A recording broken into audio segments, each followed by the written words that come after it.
everybody, happy Saturday, and hey, how y'all doing? Yep, so we're back with Kirby's Dream Land 2, a game I did not quite expect to be as large as it was, or ambitious. I mean, Kirby's Dream Land 1, we burned through in less than 2 hours, and that's with me not being especially familiar with the game at all, though I do have history with it. Kirby's Adventure, which I am much more familiar with, took me a couple of days to beat. And that was an NES game, the first Kirby game with a battery save function to beat over multiple sessions. So it was natural that Kirby's Dream Land 2, yes, it has 2 in the title, but it is the third game in the series, not really dial back the ambition in terms of the scale of the adventure. It doesn't quite look like it's going to be as large as Kirby's Adventure on NES, but it looks like it's going to be definitely a lot larger than Kirby's Dream Land, because we've been playing for a few hours already. Now, I do want to show off, for the sake of giving context to my ridiculous, potentially clickbaity stream title, I just wanted to show off the sort of evil persona they gave Kirby's animal partners, and Kirby himself in the American commercial for Kirby's Dream Land 2. But for now, we can make that go away, and in comparison to how they look in the actual game's artwork. Because, of course, American Kirby's always pissed off, and so are his friends when he has them, apparently. No.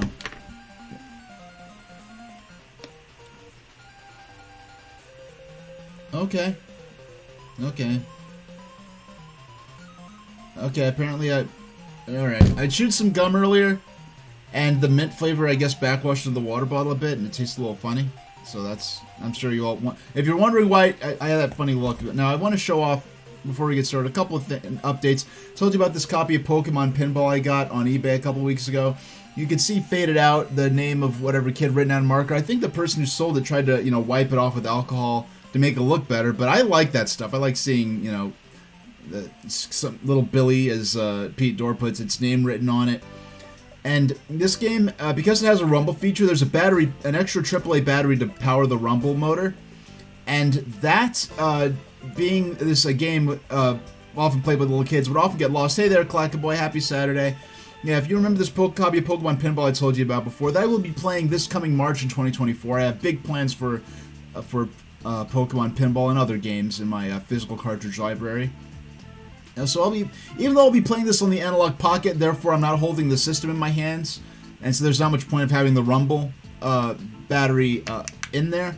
But I did want because I did choose a cartridge without the battery cover missing, because there's rampant bootlegging, and even back in the day, this game would be bootlegged with 50 in 1 cartridges having a rumble feature just for Pokemon Pinball. But I knew I could get these reproduction. These are replacement battery covers, and I expected some chintzy little thing I could put on to just cosmetically make the cartridge look nice, because the battery will stay in even without the cover.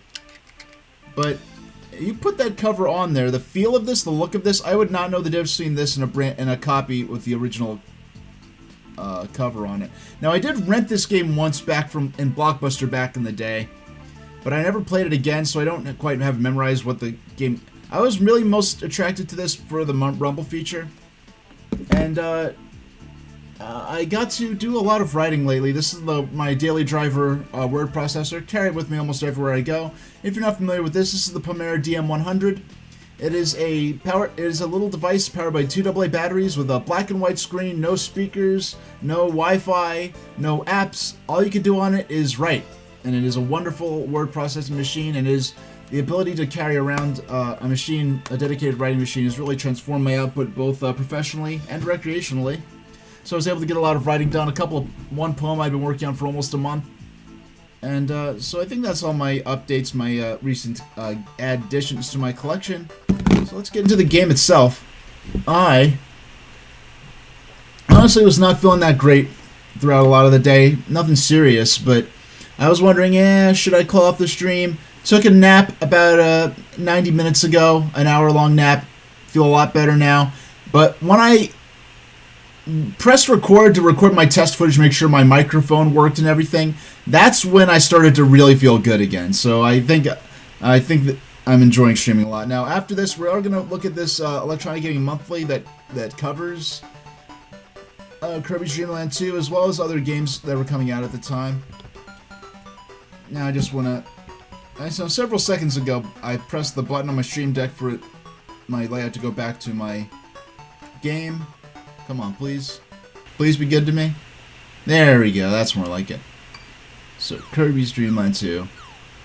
Yeah, these animal friends, it's interesting that you have to collect them from the specific worlds you find them in. So let's, now we do have to, so how many okay, so we got this one. Let's explore through these worlds, see if we can find, let's get back into the groove by see if we can find some of these, hidden items that we'll need in order to unlock the true final stage of the game. So, boing. Okay. Now this is the first, like I was saying last week, this is the first Game Boy Kirby game to feature the copy abilities, in addition to the abilities of the animal partners. Now it's interesting. Now I remember what's your deal? Why are you running at me like that? Jeez. Yeah, I do remember. Yeah, I do remember the writing for this game on Nintendo Switch Online saying it's describing Kirby's partners as being animal-like. I mean, yes, they are clearly unique beings to the Kirby universe, but to say that these are not animals, I don't get it. Like, for some reason they just don't want to dedicate to the idea that these are an actual hamster, an actual...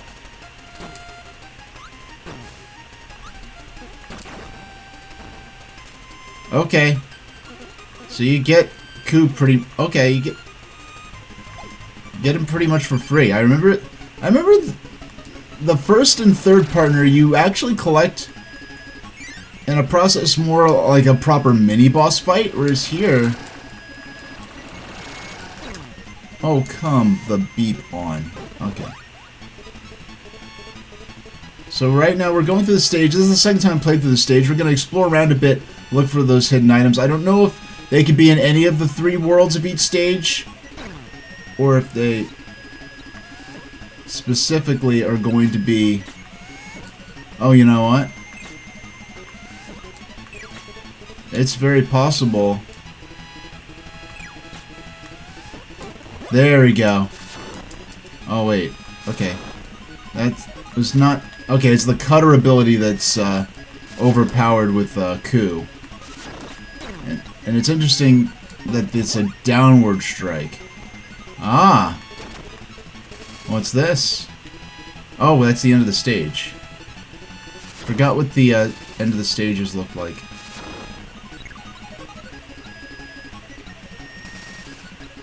Very nice. Now we're ready for some trouble. Yeah, look at that. Triple shooter cutter ability with Coo, which would just be a single blade. And it's interesting that the enemy responds there, but I feel like we got pretty good there on that bonus thing. You have to press the A button at the lowest point of the jump to launch Kirby and Coo back up. Now,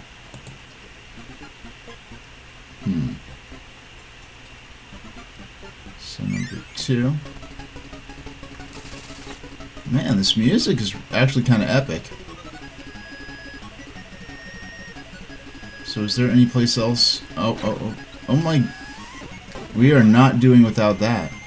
But there's a door right here. Did I overlook this door last time? Oh my goodness! They just put it in... They put it... Oh. There's a certain power we'll need to get through that door. Okay, we need to collect that. I didn't think we'd find...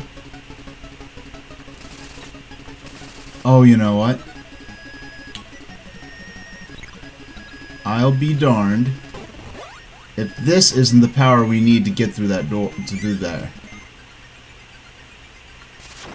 Oh no?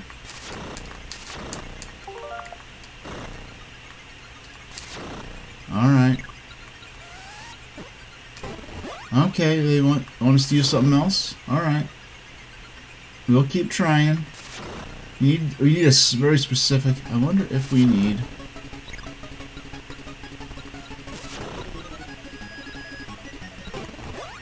So until we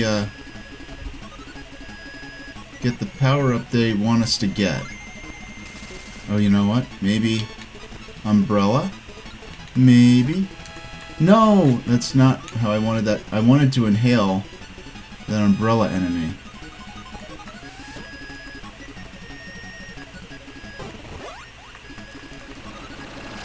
Yeah, I bet we have. I bet this is gonna let us drill through the ground and we can get the artifact. Ooh, those fireballs travel far. Okay. Now I don't actually like. Let's try. Let's try. No. We need some sort of. We need some sort of unique power.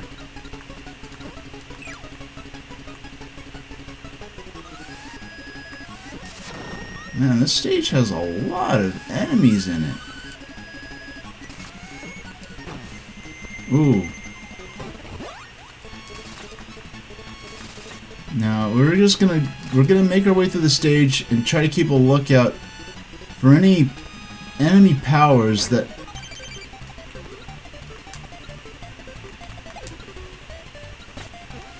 Oh, we got hit too many times. And our animal buddy ran out of power. Gonna look for... Oh, you know what? I guess we can't go back at this point.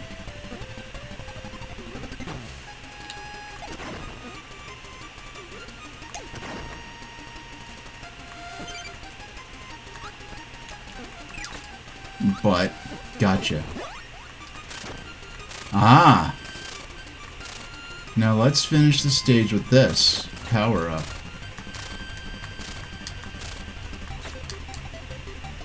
And see,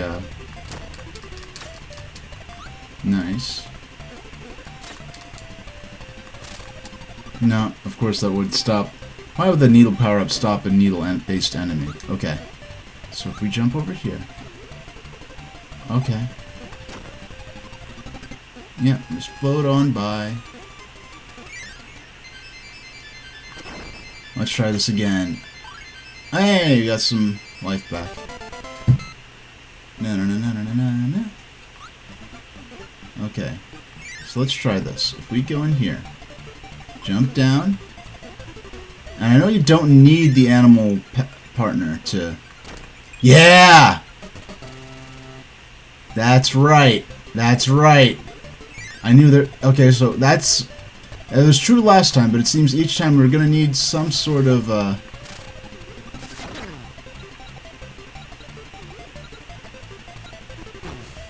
Now, I'm going to reason that we're going to need to complete the stage in order for that to count. So let's just, run on through. Now, that was really... As simple as that was to actually figure out, you know, just keep trying different powers until we get through that barrier, but that actually breaking through it was very satisfying.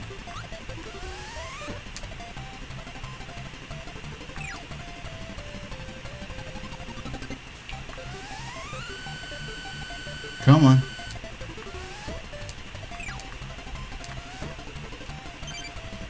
There we go, and boing.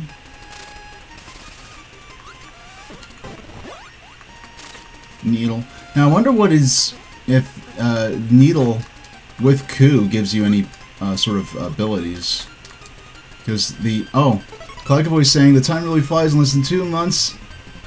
In less than 2 months, time for you to get another Mardi Gras King Cake. You know, I need to check. I'm not too. Oh my goodness, I thought I misjudged the amount of height I had, or distance I had. Yeah, you know, it's funny, I knew of Mardi Gras since the 90s, early 90s actually, but I never knew, like, about the whole king cake tradition until you, clued me in on all that. Because I guess I gave you knowledge of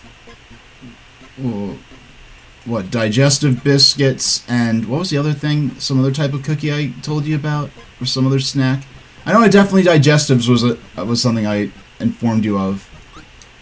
And then let's go back into World 1, see. And you told me about king cakes. Now I do have to say, in terms of lore and backstory, king cakes are definitely cooler. Oh, it doesn't roll. That's a shame. King cakes are definitely cooler than digestives in terms of lore. But one food I know that it has actually some pretty cool lore and history behind it. General Tso's chicken. I personally don't eat chicken, so for years a lot of restaurants will prepare a similar dish with tofu instead of chicken. And it's a Chinese dish. Well, I believe it like originated from sort of some Chinese chefs that were fleeing from the Maoist takeover of mainland China, and it's something they were cooking in a restaurant they were staying at, and they decided to call it General Tso's chicken because it was. There's in the Hunan region, which General Tso is from, there's like a tradition of naming a lot of basically anything after him. Like there's like a whiskey named after him and so forth. So they just decided to name the chicken after him. But I understand the food from that region is traditionally more spicy than sweet. So it's not a food that the general himself would have been a fan of. Oh yeah, it's Biscoff. That's right. That's the other thing. I knew there was something else, and it was some kind of cookie. Yeah, Biscoff and digestives. And I think one is from Belgium and the other is from England. So both from Europe. Alright, so we got our second crystal thing, our MacGuffin to unlock the true final stage. And we got a pretty powerful cutter ability as well. So, this is the next world we have access to. Let's go. This is probably not the ideal. Yeah, this is not gonna be the ideal environment for Ku. You're probably gonna have to let go of him. Good. These Waddle Dees that run and then stop are quite the pain in the butt.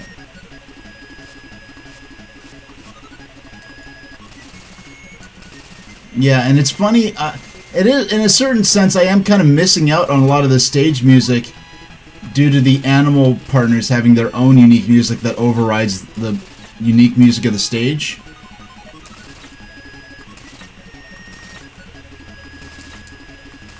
But it's good music, so. Oh my goodness. Goodness gravy. Okay. There we go. Yeah, we're just trying to look for a door somewhere. You know what? And I just realized in that last stage. You know what? We'll continue through this stage so we can get our fish friend. I forgot what their name is.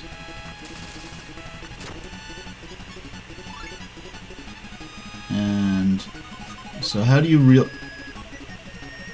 Yeah, no, it doesn't really handle particularly. No real advantage in water, I see. Oh, the blades don't travel that far underwater. There we go. And we most definitely need as many lives as we can get our hands on. Is this game? I know I lost a few lives in the third act before the boss stage. Yeah. Oh, doggone. Alright, so we'll go in here.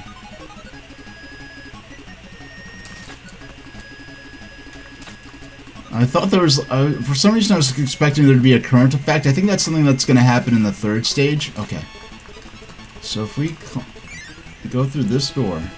Okay, so we're back in this room. Okay.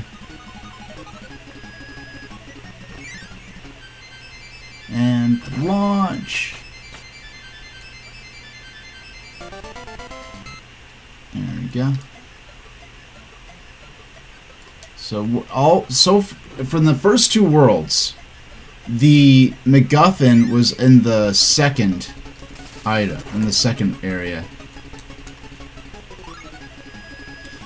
And if you're not familiar with the term MacGuffin, it's just sort of a plot ticket, some arbitrary thing that you must collect in order to advance the plot, or in this case, advance the game storyline.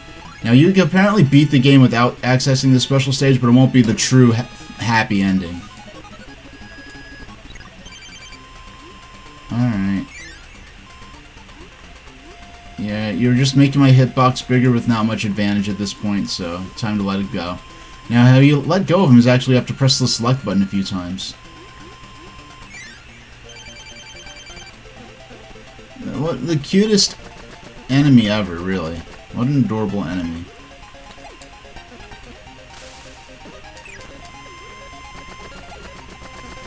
Yeah, this is more... Oh, and Clackaboy, let me catch up with chat. Clackaboy saying, am I familiar with the Dragon Quest Monster series? There was a new one for Switch called The Dark Prince. You picked it up to add to your Christmas gifts. Oh, cool. Now, Dragon Quest Monsters, around the time of Pokemon Pinball, you know, like 99, 2000, I was aware of... At the time, they had yet gotten they hadn't secured the rights to use the Dragon Quest name in North America. So when they brought it to North America, they called it Dragon Warrior Monsters. But I was familiar with, like, oh cool, like a monster training game that's just wants to do its own thing and not be a Pokemon ripoff. I'm down for that, but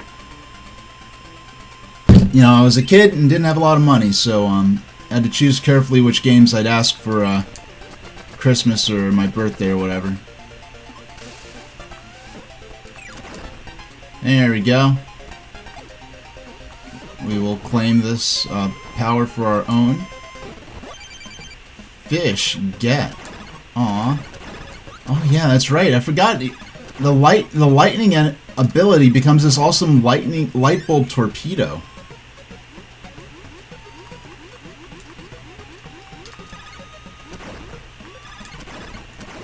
Oh yeah, we need our lives. Yeah, our stars so we can get more lives.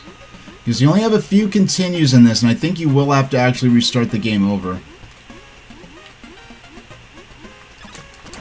Now, did I come over here?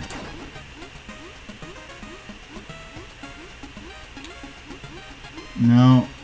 I feel like there are two ways I can go, and one of those is sort of trying to... Oh, okay. There's a scenario where I can get the last 2 stars I need for another life. Yep, there we go. Now I could go through these stages grinding for more lives. I just considered... I didn't consider... Oh, that's interesting. If you hold the B button, you can hold onto the torpedo. Not only can you hold onto the torpedo, but you can actually float sort of, I guess, back up without... Oh my gosh, I almost took damage.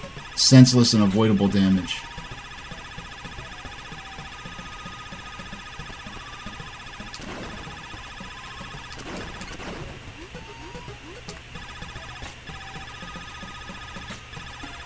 No! Doggone. Okay, there we go. That's more like it. That's what we like to see. So this has been a linear path so far.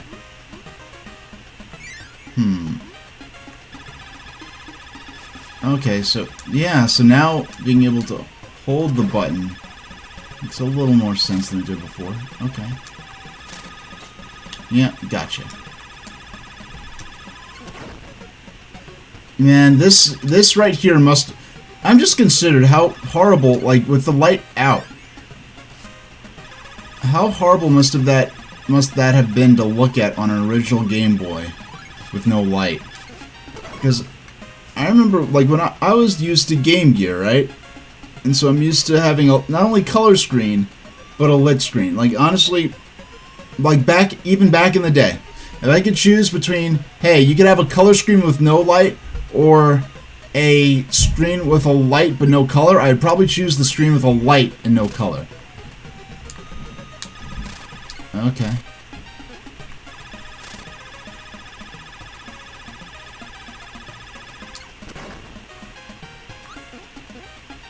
Is he Oh! Can I lure you into the water? I didn't realize that the hedgehogs were triggered by proximity. Alright. Cutter. Got him. Alright, so we have another door.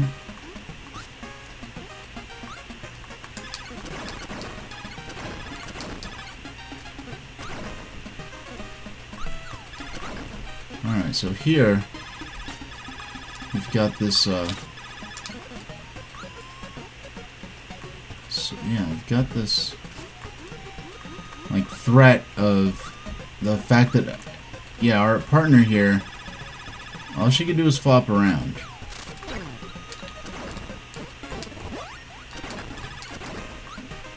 Yeah, so huh. This is level 2.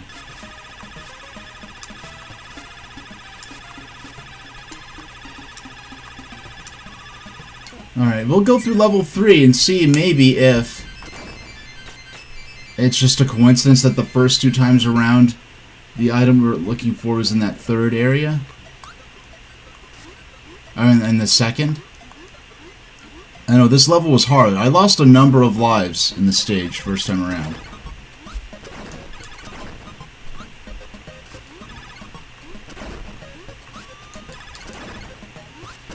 And remind you, I just want to remind myself, I'm listening right now to... No! Oh my goodness. You are so unwieldy. Outside... I mean, she's literally a fish out of water, so fair enough. Yeah, she's so unwieldy.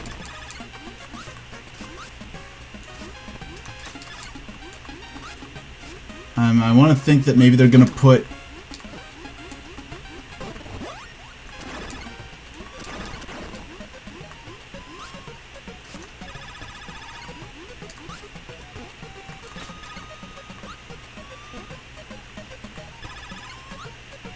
Okay. I just want to make sure they didn't hide the door up here somewhere. Because they didn't do they didn't place emphasis on making the door hard to get to, but like the first one, in the World 1 it was in plain sight. In World 2 it was someplace just very slightly off to the side of where the player might... Alright, we need to get some more health.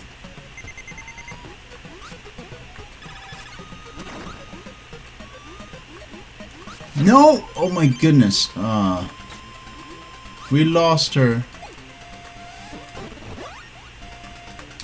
At least we got a power, but... Yeah, that's... It is neat that... Oh. No, no, no. I did not want to... Oh! Okay. Alright. I see. I see. I see what they want me to do. Let's exit. Let's go back into, I think, world... I forgot which world actually had...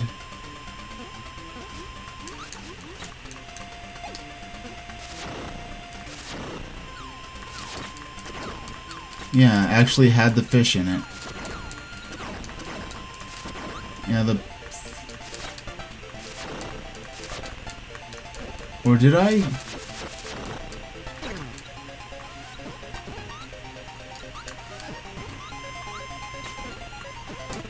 Alright. Time to see if... Oh! Oh! Okay, this game just got a lot easier. Most games, like in Super Mario World, if you go through a stage already beaten, collect a bunch of power-ups, and then exit the stage, I don't think you keep those power-ups. You have to complete the stage with them. In this game, I got the rock power-up. Oh my goodness, I didn't mean to leave the world. I got the rock power-up and exited, realizing, oh wait, it was definitely in the 2nd act. Or that was, our fish was there? Our fish pal? So potentially, it's very likely that we could collect we only have to go through the stage far enough to get the fish back, and then we can go into the next world. And Clackaboy is saying that in Southern California, Jack in the Box is testing out bubble milk teas in a different handful of stores. I guess were successful. They expanded to all locations. You know, there's some things that you wish would get expanded. I can remember once for like only a month or two. This is in like 2001 or 2. They were testing a veggie burger at McDonald's in New York, and only in New York City. And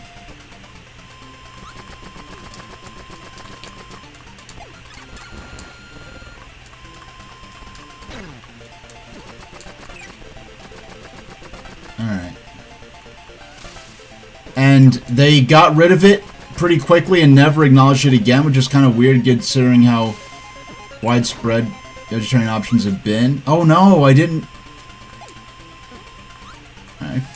Oh, that's okay. Yeah. So we don't have to go through all that each time.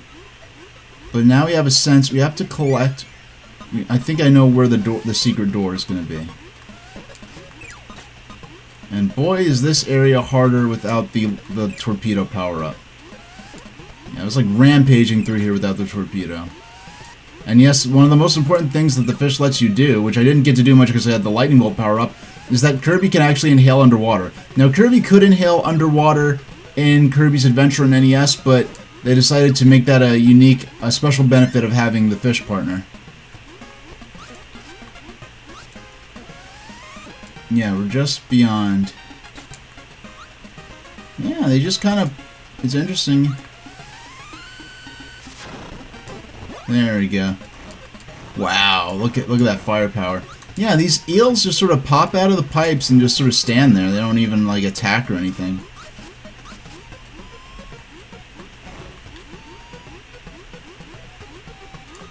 Oh, what's this?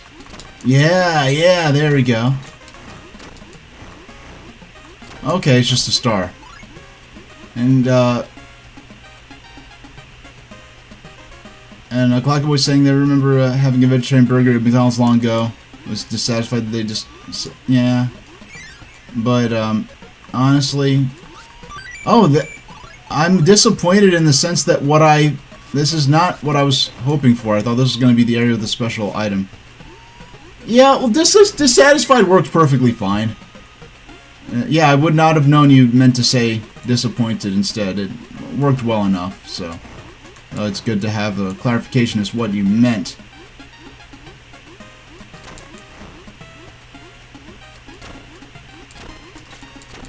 Wait a second. I just thought of something. I want to try something else. There's something else I want to try. Is it over here? Is there something over here that I perhaps missed? Ah.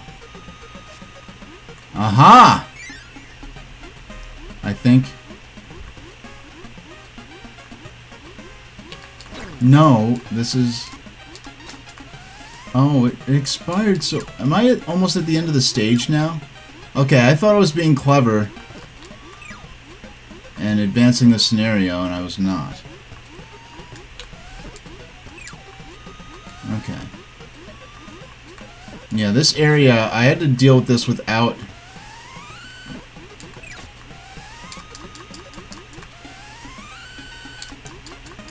Come on. There we go. And Clockaboy's saying on Twitch when they type, they're usually... Oh yeah, the auto suggestion is the saboteur of many a written word. Oh my goodness, please. You're making me look like I don't know how to play video games. And maybe I don't, but I'm at least enjoying myself. Like, it's like that image, like, are you winning, son? It's like, the dad walks in on the kid playing video. He's like, are you winning, son? He's like, no, but I'm having fun and all my friends are here. It's really wholesome. I want to explore this stage a second time. We think this... Because I know we're... Keep closer track of where I have and haven't explored.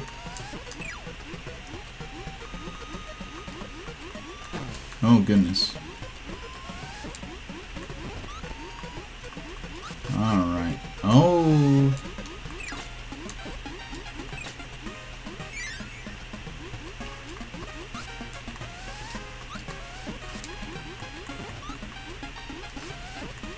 Hey, we got the fire ability again. Immediately replenished. You know, nothing else. I know we are at the very least definitely earning a lot of lives by collecting these stars. Because these do regenerate each time we... Oh no, they don't. That one, there was a star there before. Maybe it's each time we turn on the Game Boy. Let's see what is up here. If there aren't any... Oh yeah, these haven't regenerated. I know, but I definitely collected them the first time I played through them.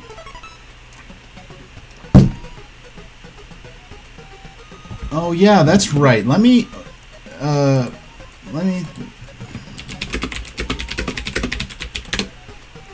type in the boy and the heron, so that when we're done with the stream, I could remember to see where, because I happen to have a free movie pass on AMC theaters, and I know that AMC definitely, certain AMC theaters are showing it, so.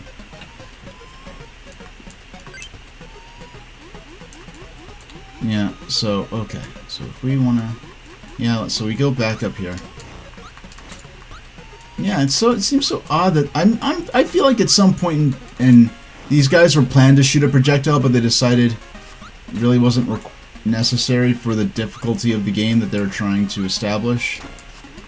Oh, found a star we missed. And honestly, like... The Boy and the Heron, the only hand-animated film this year.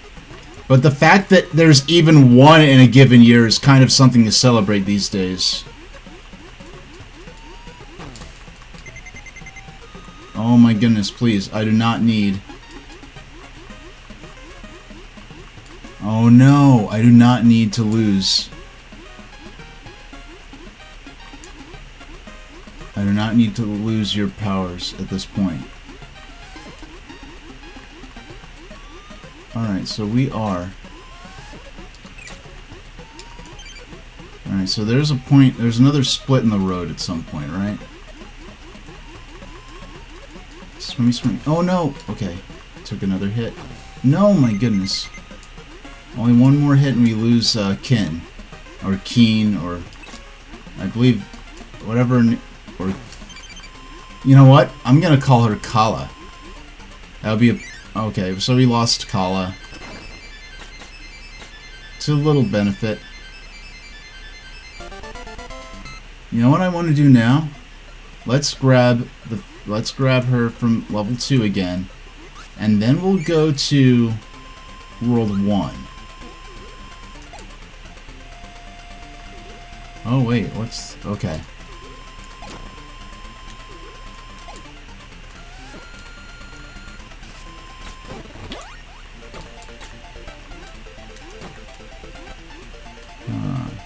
So we got the parasol power up.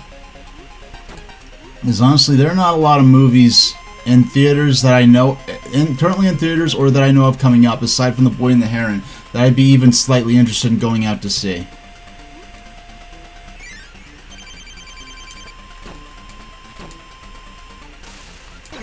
Oh my goodness.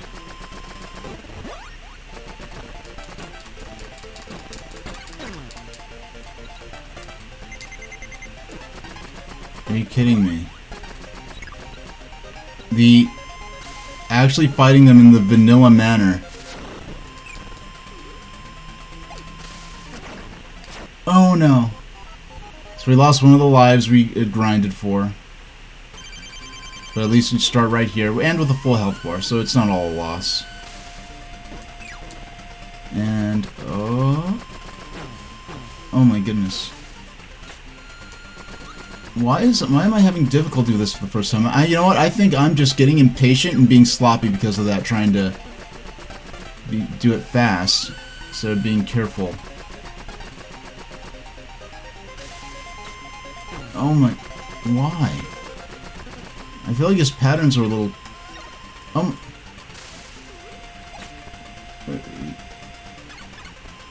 You never had problems with accidentally...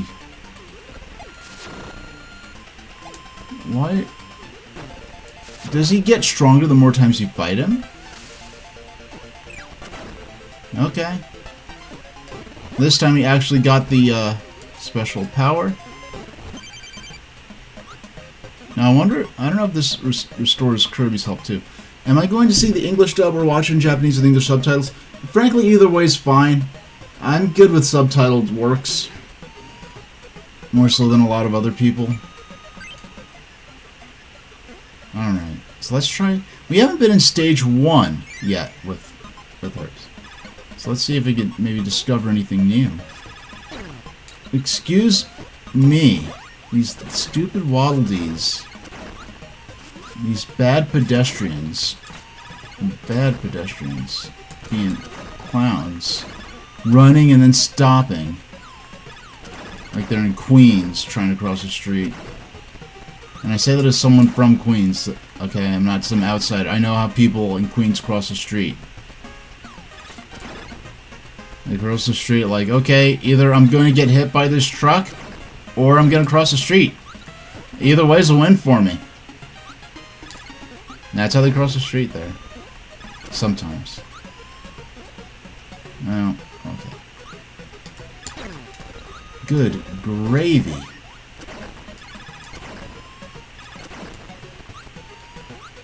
Can we get to... There's so much... It's hard to get through this stage with her. Because there's so little water. Okay, nothing up here. There was a star up there before. Oh my goodness, do not. Oh... Okay, we're like a frame away from getting hit. I need to... I was a frame away from getting hit by there, and that was so thrilling for some reason now. And Clago is saying they started watching the Ghost Stories anime on their own. They find it hilarious. Oh, yeah. Now, I'll be honest. I've watched, like, a best-of compilation of some of the more outrageous moments years ago. But I have not actually sat down and casually watched Ghost Stories. Yeah, I really don't watch... The only... Honestly, I'll be straight with all y'all. The only time I really watch...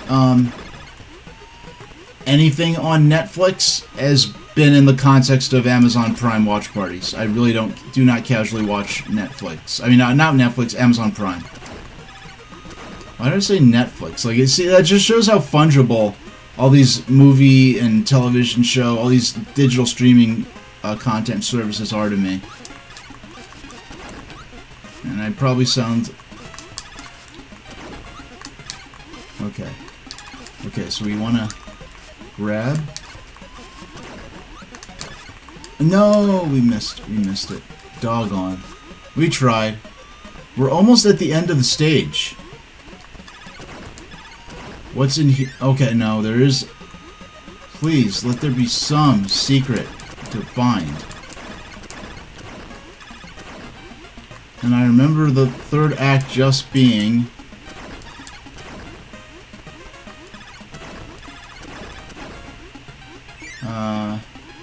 just being the boss fight. Okay, so after this, we'll try the boss stage. It's the only stage we haven't looked in yet.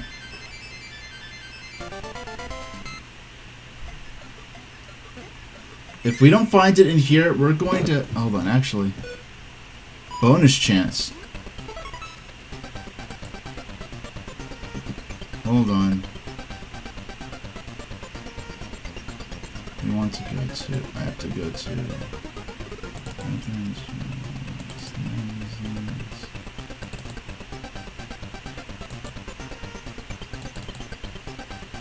There we go. Alright, there we go. Yeah, so it's definitely not in there. In this boss stage. Because the third stage is just the boss. So I think we're going to resort to something that would have been available to gamers at the time, and I was a gamer at the time, I wasn't playing this game. But let's check out Nintendo Power, because I know they had some tips on how to find the secret areas. Okay. So here we go. Check all the doors. Okay, so first rescue, got that. Big forest, we collected the bonus stage icon. Does it say where it's at? There's a bonus level after each major door. With a chance for power-ups and one-ups. Against the tide, you have to... Oh, Kine. That's her name. Kine.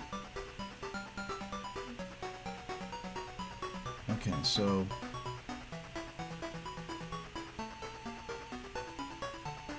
Oh, okay. Yeah, so this stage we know well. We go through here, and then there's stars left and right, and there's the door.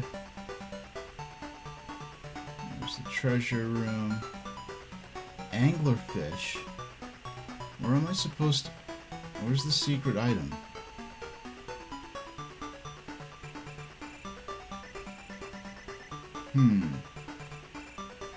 Against the tide.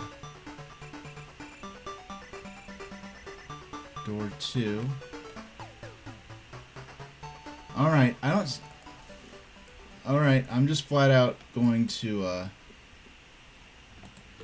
hold on. I'm just gonna actually type it up.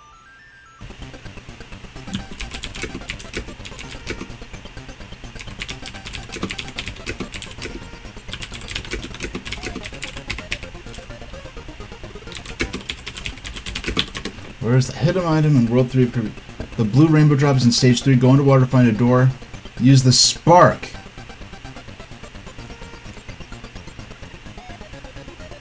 Wait a second. In Stage 3. Go underwater to find a... Hold on. This isn't... Ripple Field. Stage 3. Go underwater to find a door. Enter the door. Use spark. Obtain page Stage 2 and Kine to light the dark room. Enter the hidden door. Inside is the rainbow drop. Stone is needed to break the ability. Oh!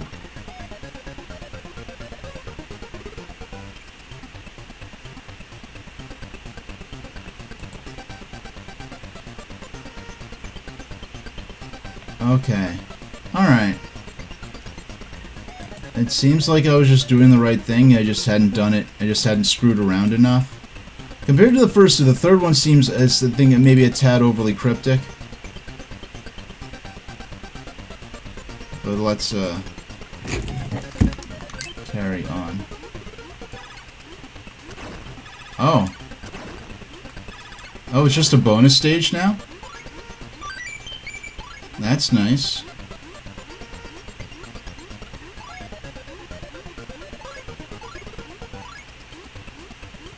No.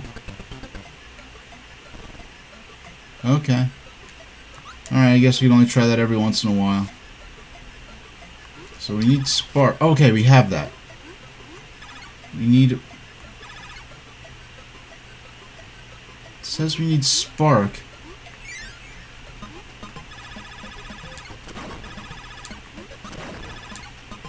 Let's go ahead.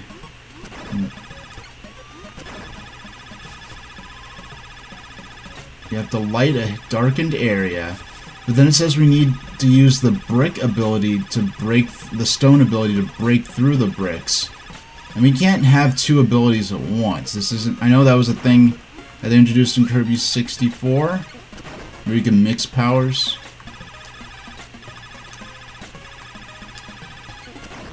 Ah, okay. So if we go down here.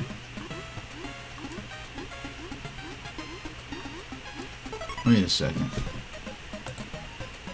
There we go, that's more like it. Just realized I didn't have my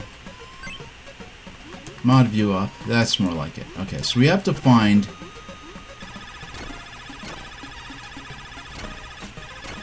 Okay, so now... Okay, so... I guess if you have to go through at least one other stage, and then you'll have the ability to grab stars again. Okay, so only one of them reappear. That's interesting. So I guess there's some sort of... Oh! You know what? I just missed that. Okay. I was in the right spot. I just know now.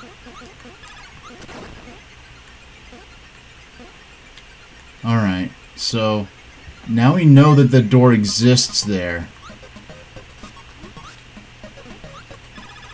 Okay, now we know that the door exists. So we need to get that from level 1, I believe.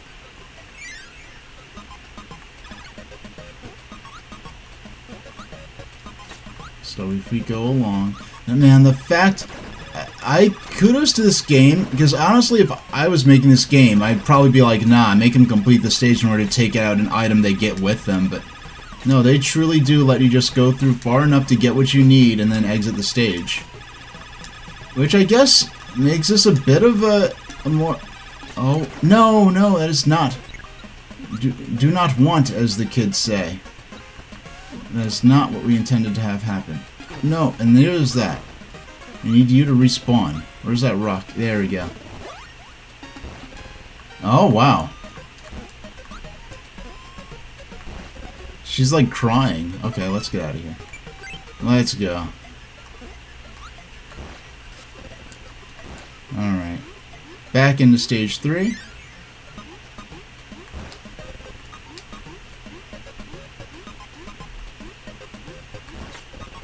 Okay. Gotta make our way back into that area we were at before. Oh my goodness. We need that. And we don't... I mean, strictly speaking, we do not need Kine in order to... No. No! That was... Okay, that was garbage. It didn't... Okay. Alright, we gotta go back to world... We gotta go back to level 1. Alright, at least we could hover past all this time. Oh my goodness, I saw that coming. And failed to, Alright, so if we go just a little further... Here, he'll be right here. There we go. Boom! Okay, now let's get out of here. Let's hamstray. I don't know where that... I don't think I've heard that word be used outside of the context of the weasels in Who Framed Roger Rabbit. Oh my gosh. Ugh. Oh, Kirby. Hey, gamer. Gamer says hello and thanks for streaming today. Well, hello and thanks for showing up today. And that's for all of you, whether you are active in chat or standing guard in my silent squad. Every single one of your presence and participation, and no matter at what level, is sincerely and dearly appreciated. How are Kirby's Animal Friends evil? Because of... Hold on. If anyone who didn't see this and is wanting an explanation, look at how they made... The animal friends look in the... I'm looking... My camera's not inverted, so I have to look this way. Look how they made them look in the American commercial. They made them look like evil. I guess they wanted to... Like, oh, it's a cute pink puffball and little cartoony animals. This is too cutesy. We have to make them tougher so the American kids will want to play. So, yeah, that's why I titled it that. It's sardonic reference to the American commercial. Oh my goodness. Okay. And also, they all committed tax fraud.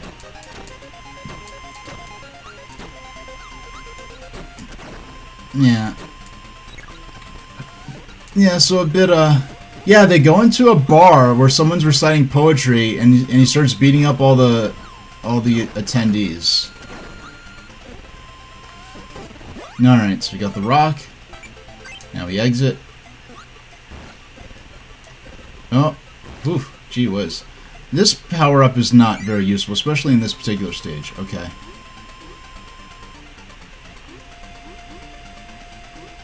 Yeah, I wonder how Masahiro... it's very likely that Satoru Iwata and Masahiro Sakurai had never even saw the commercial. They might not have seen it in their entire lives, even.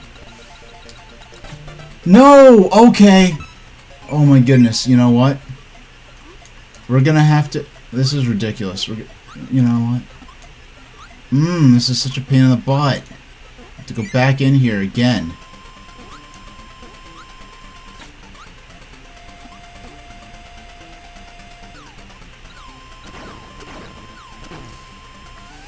I like how they timed that, because they had the ability to time these so that if you just ran through them, the first 3 you'd get, and then after that you start missing them. Oh, not quite enough to get that momentum. Bam, bam, bam. Very so satisfying.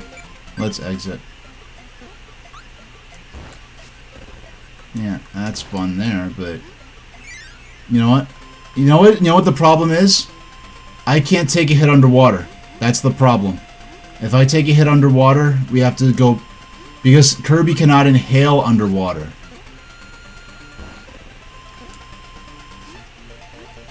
That's the problem. I just realized. Okay.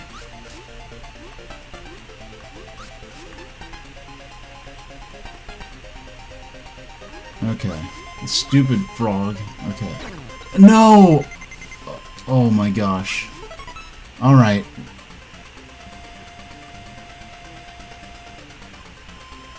And gamers saying they don't know if they've seen Twitter updated how videos looks when you embed them on websites. So if you embed a Twitter or X video game or stream on a website, it looks like a YouTube video embed. Cool. Now, if I ever played Xanadu on I've never played Xanadu on NES. It is based on the computer game Xanadu, and they're reporting the original to Switch. Okay. I'm guessing it sounds... If it wasn't Xanadu, wasn't that an MSX game? For the MSX computers?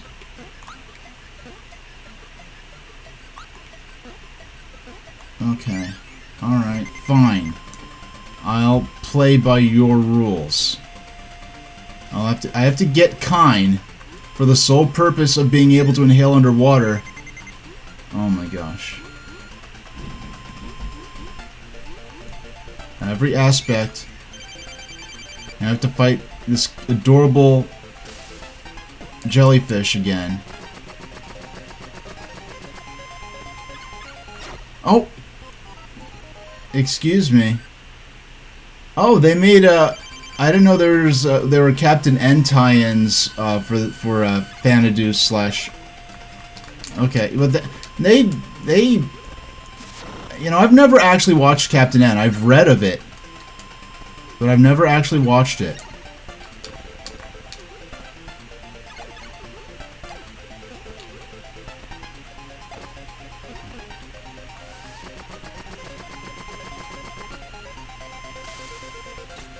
Oh my gosh. Oh my god. How am I supposed to tell?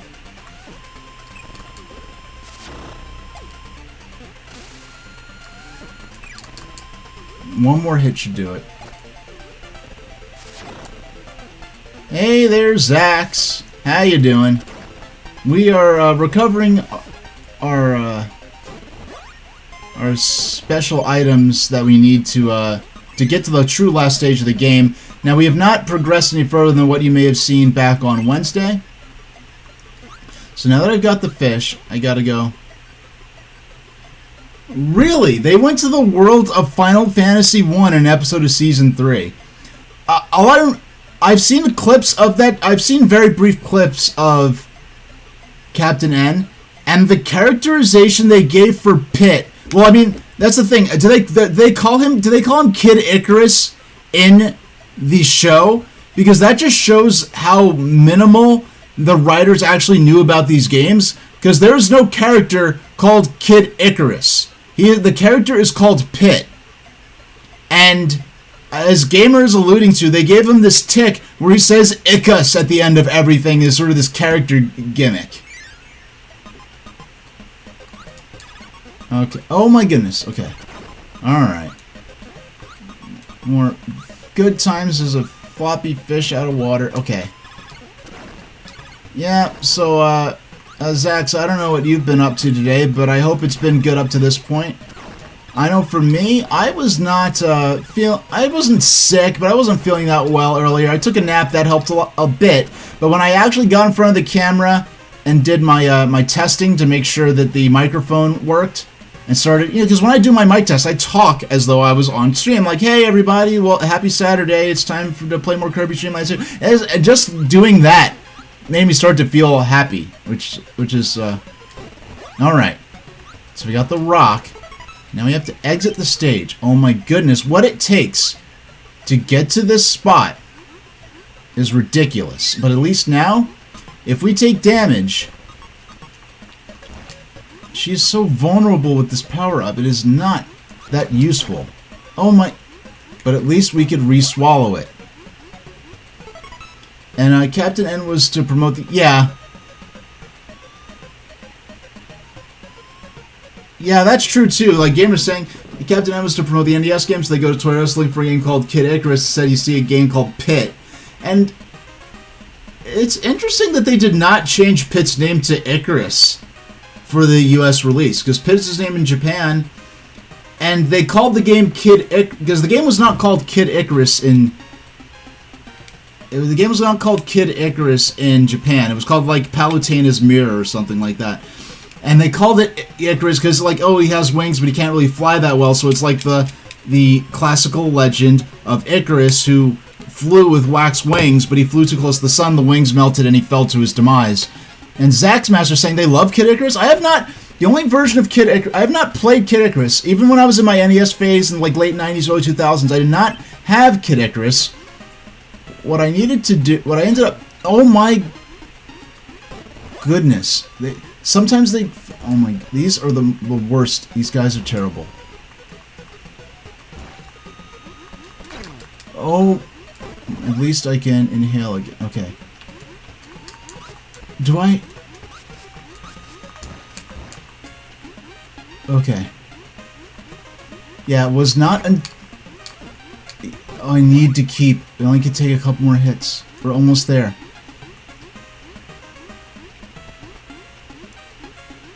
Oh my... They're so unpredictable! Okay, okay, good. You flopped yourself. Oh my gosh. Please! No! No! Oh my gosh, no! No! Oh my gosh. This is terrible. This sucks. This sucks. This is the hardest thing I've ever done in a Kirby game. I got right to the door. If I got through that door, I would have had it. I have to go back. Okay, now I have to go to level 2 to get Kine again. Then I have to go back to level 1 to get the rock again. And then attempt that a second time.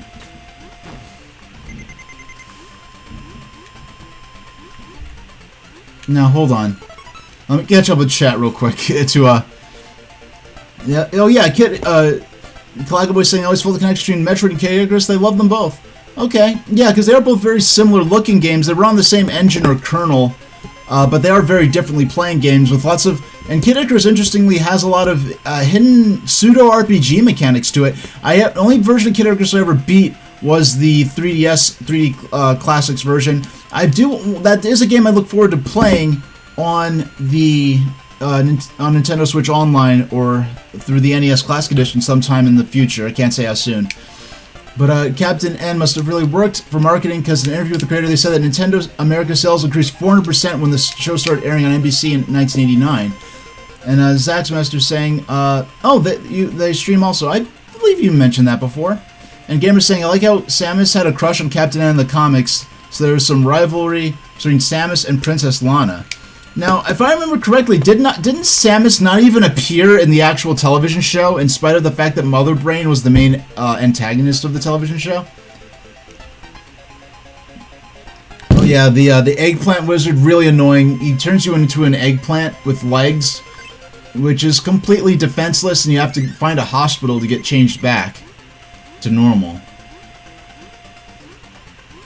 And I believe like the use of eggplants as enemies and collectible items in many of those early NES games was because one of the Nintendo programmers, like someone of note, I forgot their... Sad. For some reason, they just personally did not like eggplants, so...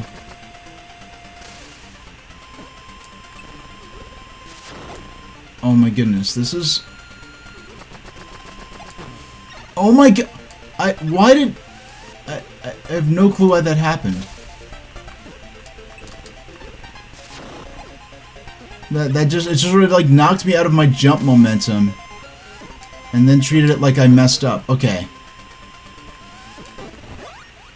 Yeah, Samus was MIA in the cartoon. I don't know why. Okay. Now, you have to exit.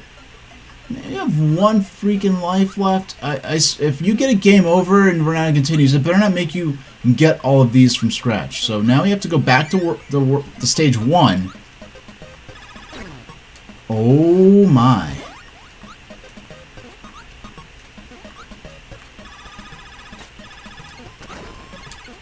You have to go back here. We have to collect the rock power up again. I'm wasting all of Kind's powers by being impatient. If I just gradually take my time. And now I don't know if Kind's entire hitbox is... There we go. Is electrified and will damage enemies, or only the light bulb part? Here we go. There we go. And gamers saying they saw Captain N before they played Kid Icarus. They thought Eggplant Wizard was a little over the top, but then they played Kid Icarus on Virtual Console, and Eggplant Wizard acted just like the cartoon and turned you into food and made the cartoon better in their opinion. Zax, wonder if I actually buy views for those bots on Twitch. That's not a very nice thing to say. I know, but no, I have not paid, for my views. I do have a lot of people who, watch me while driving or the like. So, yeah, just in the future, just, try to avoid, sort of accusing people of stuff like that. It's, because I know there are a lot of streamers who would probably have just... Oh, okay. Okay, Oh no, because I misunderstood.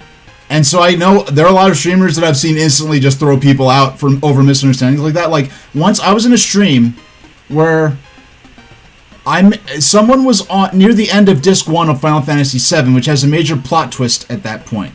I made a mention to something that happened at the beginning of the game, and one of their mods, one of the mods gave me a timeout for spoilers. And I was like, are you kidding me? I just mentioned something that happened in the first few minutes of the game. So they thought I was trying to like spoil the twist that was about to happen, but okay, so let's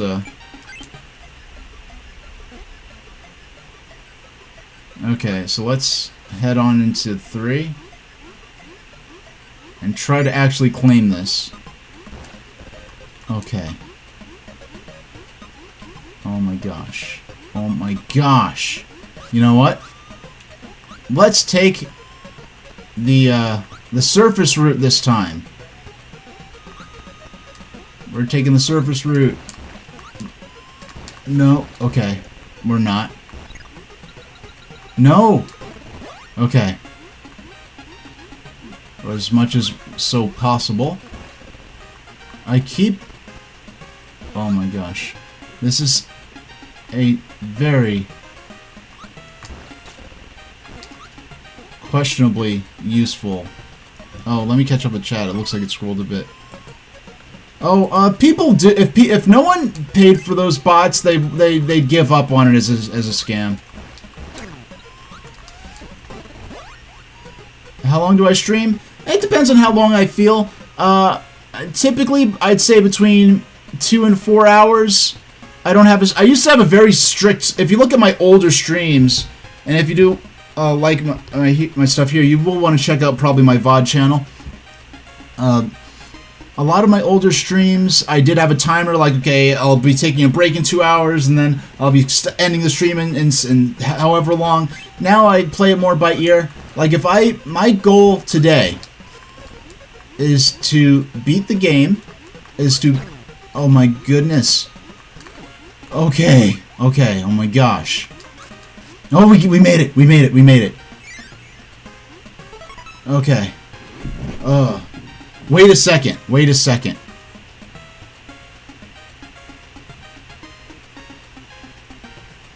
There's something going on with the entire internet. Streamers from all genres have been reporting that views have not been registering and likes have been disappearing, so there's something going...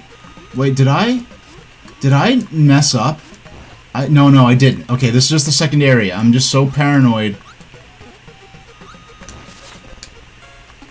of messing up. Okay.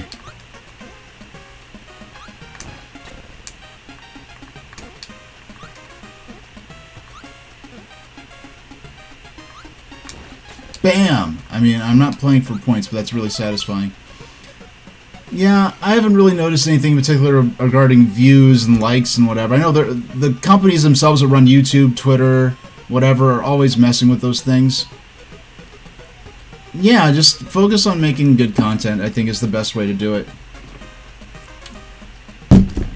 Alright, yeah, sorry about the misunderstanding, Zax, because I was very confused. I'm like, you've been very kind and chill, and I've enjoyed having you in stream. It didn't seem to... Oh, and Gamer's saying that's why SDSH is cool, because he just cares about great content. Well, I do what I can. Oh, we did it!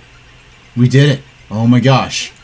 That was the hardest thing I've done on stream in a long time. I think that took over close to a dozen times. Now, I'm paranoid as to if... I'm very paranoid as to if collecting this counts, if I have to beat the stage with this or not. And yes, and thank you for that, GG. I know you, oh my gosh. The fact that you have to go into this room and you can't even have the power-up with you that you need to naturally beat the area is kind of insidious.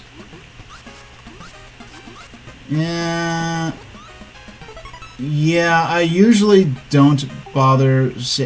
Yeah, let's save state. I don't plan on needing it, but it's not the worst idea in the world. And most of the time, with the exception of Mario Party, the only game I really explicitly abuse save states in, aside from Stinger, which and that was just for fun at that point, because that game was, oh yeah, because here's that ridiculous section. Wait a second.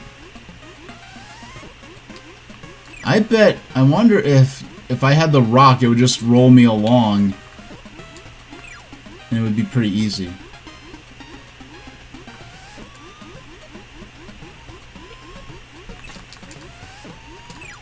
Oh, no. We're getting that. Come on. There we go. Yeah, give her those +3 health.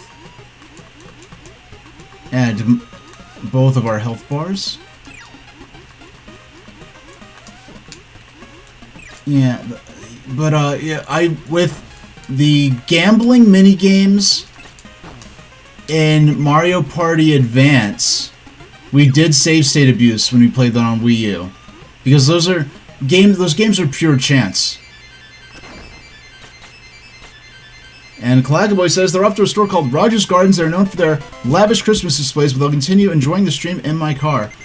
Well, I've been told that even when there's no chat no chatters active, that going along with just how I'm describing what's going on in the game is enough to enjoy it, basically like a podcast, which is pretty interesting. Yeah, next year. next year I'll have to make an appointment to head back to New York City for the holiday season, just to go back and enjoy Bryant Park and Central Park and all my places in New York City I like to visit. Okay, so we are now current. We are now current on these. But before we go to the next world, man, the whole first hour of the stream was spent on just getting that darn well, the second crystal wasn't hard. There was the third one that was a huge pain in the butt. Let's play through here, grab some more lives, grab some more health. Ah, here they go.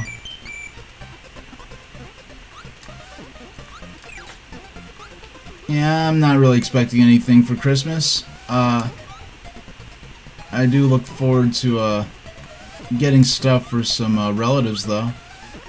None of which live nearby, but... Okay. There we go. Yeah. Let's grab us some 1-ups. What's in here? Oh, yes. Ah, some health. There we go. I think that's the last item in this area. Now, so from 1 life to 2. And Zax is asking, have I ever drawn my persona? I have not drawn Lunarian Age, but I have drawn the Doorworms, who are the little worm-like critters in my follower emotes that you have access to. I have drawn those. In fact, I created those when I was in high school as to create something for art projects and school projects that I could draw myself. And I actually created Doorworms first. I created Lunarians, the sort of rabbit-eared dog people, if I were to simplify them. But I created them to go along with Doorworms, not the other way around. Because it's funny, because Lunarians exist because it's funny, as much as I like creature art and anthropomorphic art and monster art, the idea of just getting a lot of art of me just as, you know, a fox person or a dog person or something wasn't that interesting to me, to the point where I would have commissioned all this art and built this lore and world and characters. What got my attention, what really made me sort of do my world building, was the idea, what does the human experience, what changes about that, what stories can I tell with that, and the experience where every person has a symbiotic relationship with another creature, which is, and because nearly every single Lunarian has a doorworm living on their tail, and they have a symbiotic relationship, and I'm like, what is being a person like? How does being a person change if you have a symbiotic partner as part of your biology and part of your society? And that's why it's telling stories and everything with my universe worked for me. But everyone has their own reasons why they create and do what they do. So, hey, how about this? In about 50 seconds, speaking of my artwork of my world and creatures and characters, an ad's about to play. So how about I take a 5-minute break, and so that I get up, stretch, and that makes me be able to stream longer, and then nobody watching. Oh yeah, their doorworms are.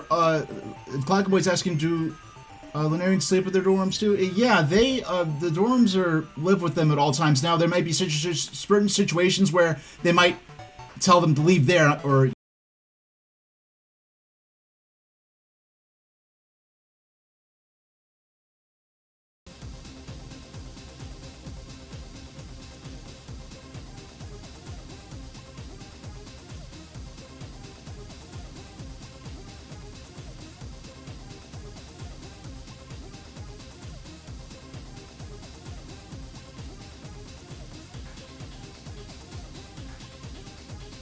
Hey, welcome back everybody. It's time for more Kirby's Dream Land 2. Right now, we are current on all of the crystal, gem, whatever things. And what we're doing now is making our way through the stages, the earlier stages, in the hopes of...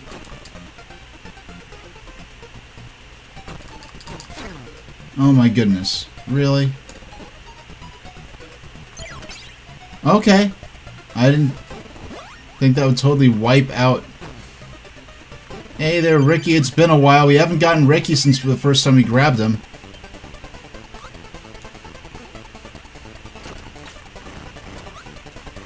Yeah, we're a rapid fire hamster. Yeah, we're rapid. Oh my goodness.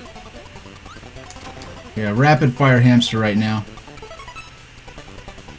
Oh, well, hey, you know what? Hey, Zax, you don't need my permission. If you want to talk about your persona, just go on ahead.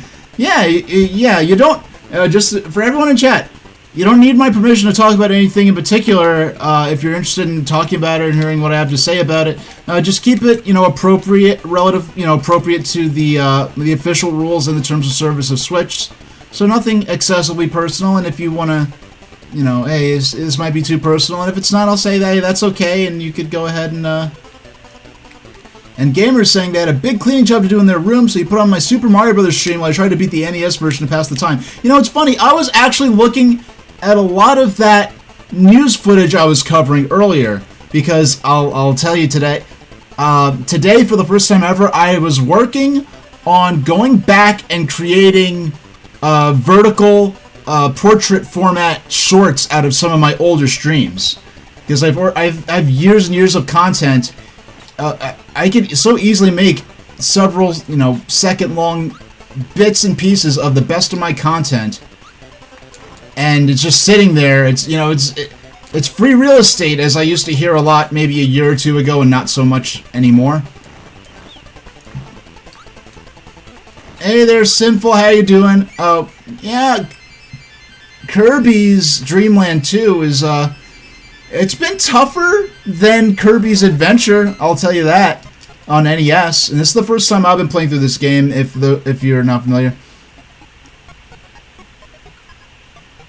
Yeah, and it's really, it speaks to how fast-paced and what short attention spans we have as a society in this digital age. But I did want to go through and make an update. It's relatively simple. It's simple, but it's time consuming. So I think, how many, level 4, iceberg.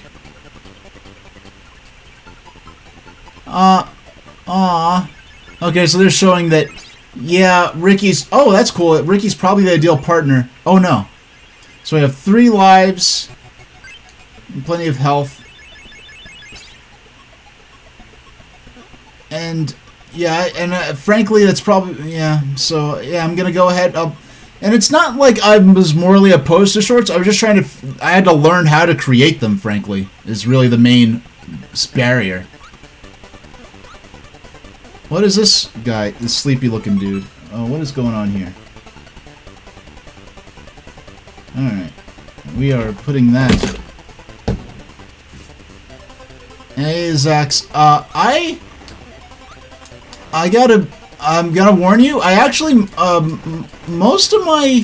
Oh my gosh, I can't defeat this guy with, okay, you can eventually defeat him. Yeah, most of my community are not in the furry fandom, actually. So, hold on. Fursona, gamer... is something, it's a term from the furry fandom where, like, people, oh, I see, there's oh, that's why I need Ricky.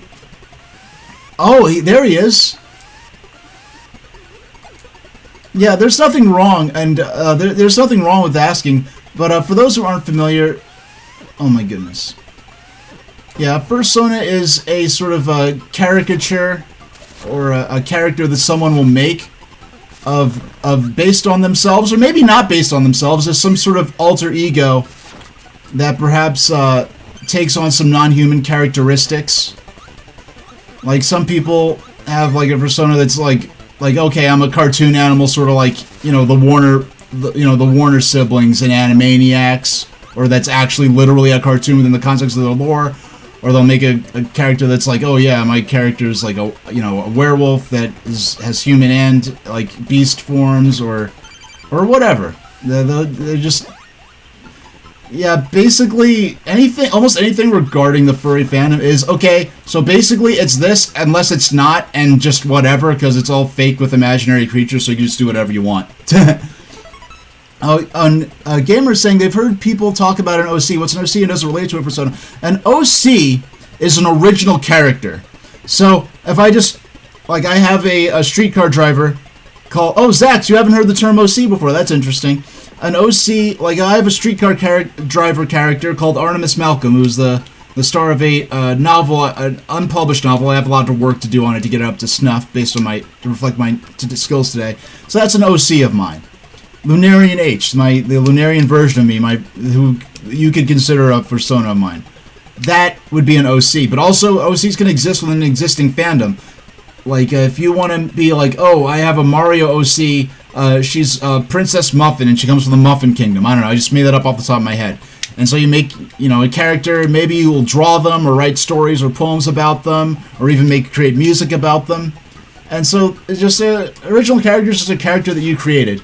And that's just to differentiate that from, oh my, I was not expecting that to happen.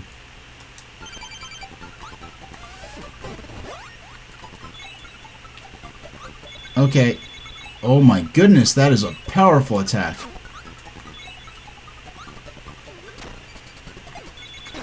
Oh my goodness.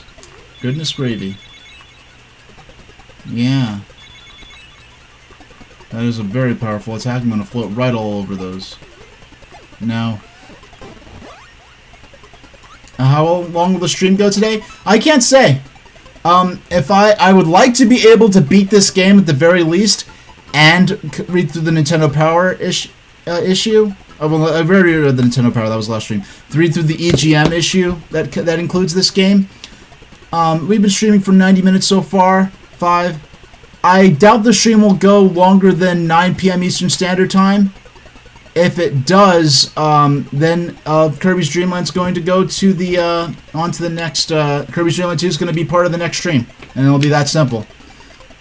Because frankly, Kirby's Dream Land 2 taking longer than I planned isn't a problem, because I was having to come up with, like, okay, I plan to play Kirby's Dream Land 1, 2, and 3. If those games, if I'm finished with those early in the month, I don't know what I'm going to do for the rest of the month. So I really don't. I stream for the rhythm. Like, if I get tired, I feel like I can't entertain chat, entertain my viewers well, I will end the stream. If I'm physically exhausted and feel like I'm going to be ill or something, I will end the stream. If I've covered my goals for that particular stream, sometimes if I cover my goals, like for the Kirby Dream Land stream, when I completed that stream, then I moved on to, hey, let's just play some Pokemon Puzzle League or some random game I didn't plan on playing. But if I've completed that game, or completed my goals for that stream, and it seems like a good time to stop, I'll just end the stream. But yes, I am... Oh my gosh. Okay, there we go. That was a very treacherous little platform. What are you? You have... Yeah, those feet look like they're made... Oh my goodness. Those feet look like they're made for jumping. Oh my goodness. What is this? Okay, it's just the rock power-up. Alright. Alright. Yeah, but I'm definitely enjoying myself. I don't mind at all that it's been going on for longer than I planned. If I finish all 3 Kirby's Dream Land games... Well, the last couple of streams of the month, I do have special plans for my last 2 streams of the year. Yeah, I do have special plans in mind. I don't want to... Yeah, I guess the game wants me to.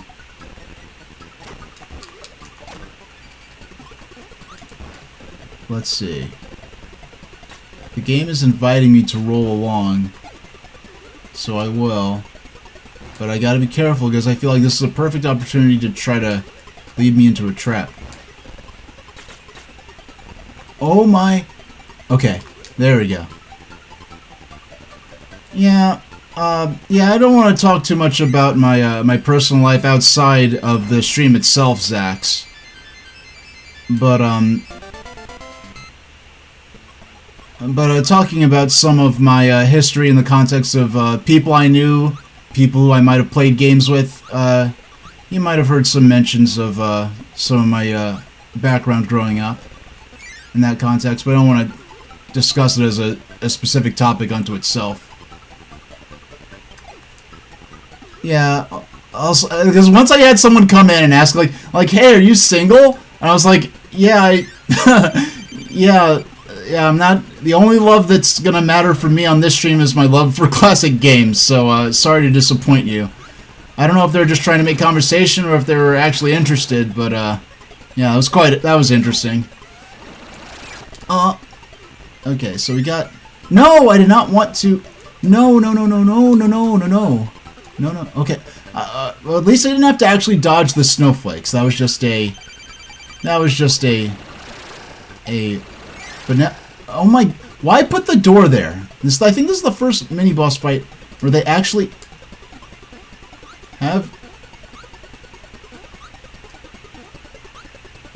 oh my goodness, so if we go in here,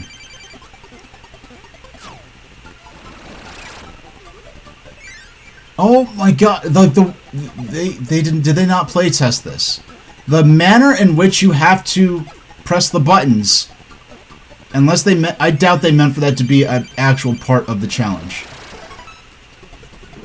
And the Game Awards 2023 announced a lot for next year, but 2024 seems like it'll be dry for releases. What do I think? I didn't follow the game. The only news I know about the Game Awards are that sort of suite of Sega revivals that they announced.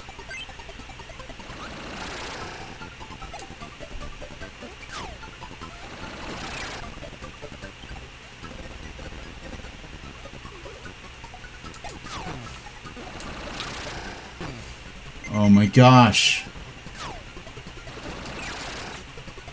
Gonna make me lose my progress?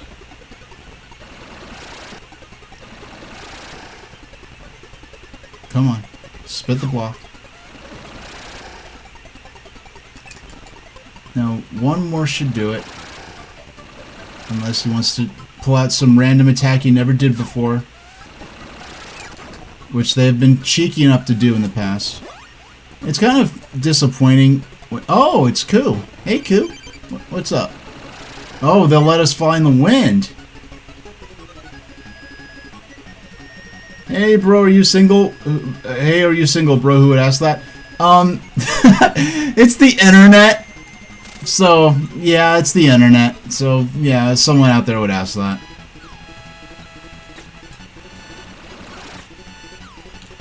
Oh.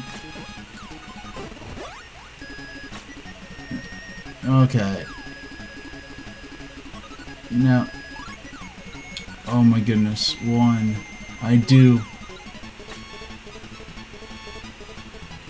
Okay, we gotta catch up with chat here. What was the hardest game I ever played? The hardest game I ever played, not beat, is not. If you want to ask the hardest game I ever beat, I have to think a lot harder. Hardest game I ever played was. I never even played Rayman Legends. I was interested in it, but I never actually got around to playing it. The hardest game I ever played was Stinger for the NES, which I played on the Wii U Virtual Console a couple years ago. Now, the problem with that game is the enemy and bullet patterns in that side-scrolling shooter are balanced for 3-player simultaneous multiplayer, which means playing single-player is impossibly difficult. And a gamer's asking, here's a question that relates to that in gaming. If I made the decision for Sega, would Sonic be with Amy Rose Sonic or be with Sally Acorn or Sonic single forever? Well, I don't know. When I think of Sally versus Amy, I'm thinking of the Archie continuity, where for a lot of that continuity, Amy was literally like a little girl, like a little kid compared to Sonic, whereas Sally was her age. So I know at one point they did some kind of silly retcon to make her the same age as Sonic, where she like made a wish that made her Yeah, and I'm with Zax on this one. Sonic single forever. Really good friends with Sally, but not. It doesn't have to be a relationship. And the... Oh my goodness. I am not... Okay, so... Oh my goodness, why did that count? I touched the side. Okay, apparently... Oh my... That was not fair. How... This is... Tookisy. Okay. Right in front of the Maxim tomato? Oh, that's garbage. That's garbage. That's some butt. Oh well. Yeah, I know, with certain creators in the history of Archie comics, the weird, interesting comments about speculation as to the relationships of different Sonic characters is sort of infamous among some of them. So, like, I really don't even want to, like, can't we just, like, does it always have to be about, like, who's dating who, whatever? And they vote Sonic with Sally because that was the first relationship Sega officially released in the US. Yeah, absolutely it was. And it's interesting that in Endgame, Archie wanted to kill, like, Archie Comics writers wanted to kill off Robotnik and Sally. And Sega America said, hey, you can kill off Robotnik, but you've got to keep Sally in the comic. That's very interesting. What's, butt, is that just a catchphrase? When I was a little kid, my parents, you know, because you're a little kid, you can't use strong language. For some reason, butt was that was a bad word, but butt was okay. So I just use that as sort of a G-rated swear word. I used to work retail, so I learned to a lot of different ways to express myself without any actual swearing. And then I forgot about that for years.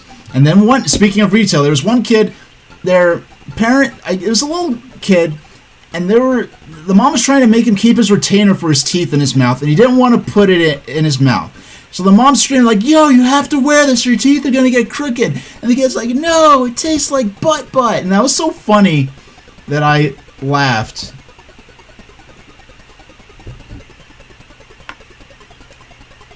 Oh yeah, I know of the Sonic 25 years later, the official, oh. I have my choice of, abilities here. Oh, are you kidding? Are you... No. Okay. That was Tookus, alright? That was lame. That was actual butt. Yeah, the sort of museum areas...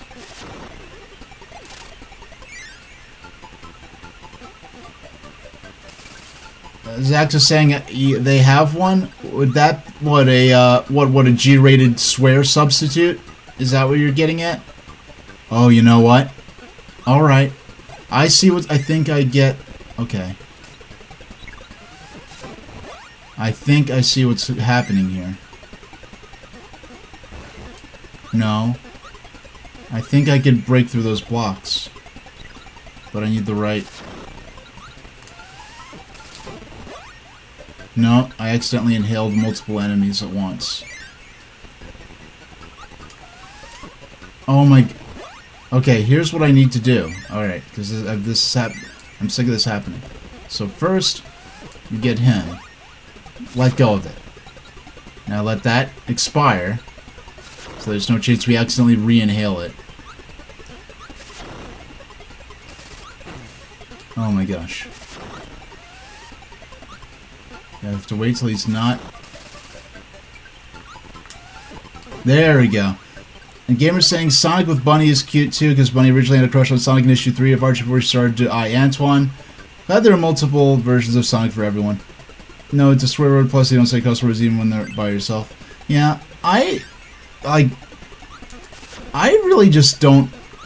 I prefer not to You know what? We're gonna have to come back here, aren't we? We're gonna have to come back here. I think we're gonna have to come back there. Because I think one of the animal friends has a power that lets him, like, drop through the floor.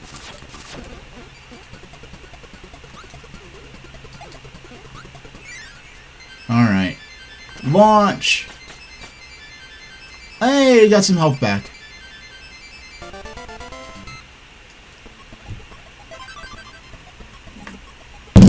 So we could expect the special item to be in World 2 there.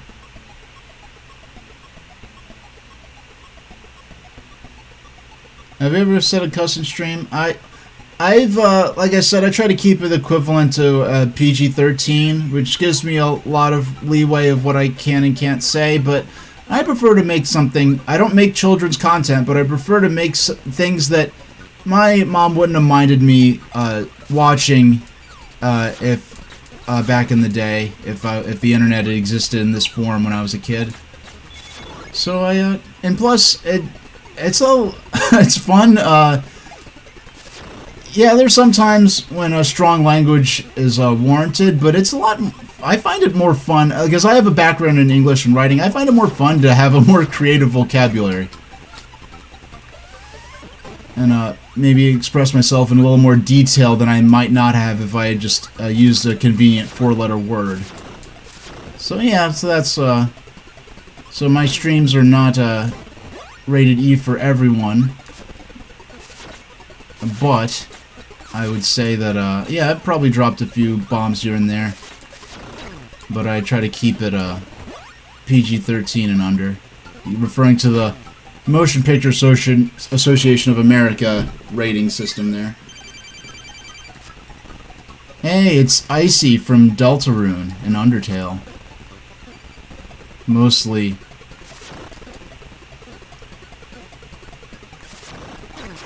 Oh my gosh, I did not think.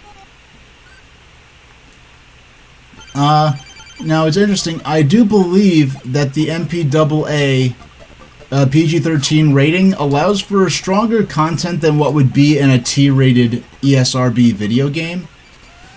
So that's why I specifically go with... Now I will... Okay. Someday, you know, it's funny, I try to be clever. Oh, wow. Hey, Kine, how you doing? It's been a while.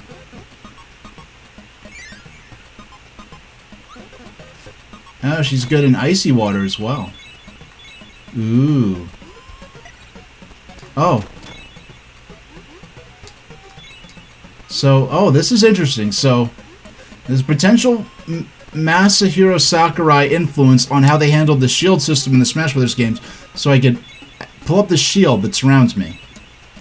But if I hold it for too long, it backfires and we get frozen ourselves. Now that's an interesting balancing. It's a cool risk-reward sort of thing.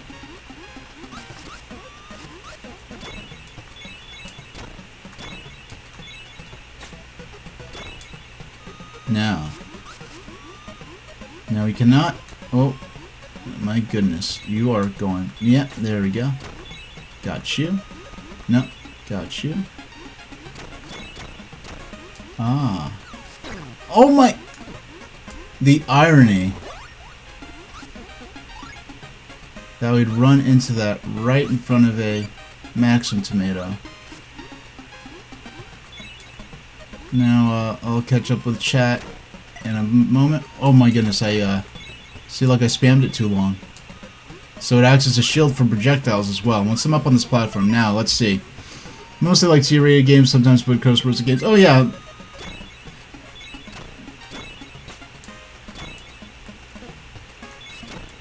Yeah, so that's the level of content I like to keep myself at. Because... Ah, there we go. Nice and satisfying. Ah. I'm not going for that star because I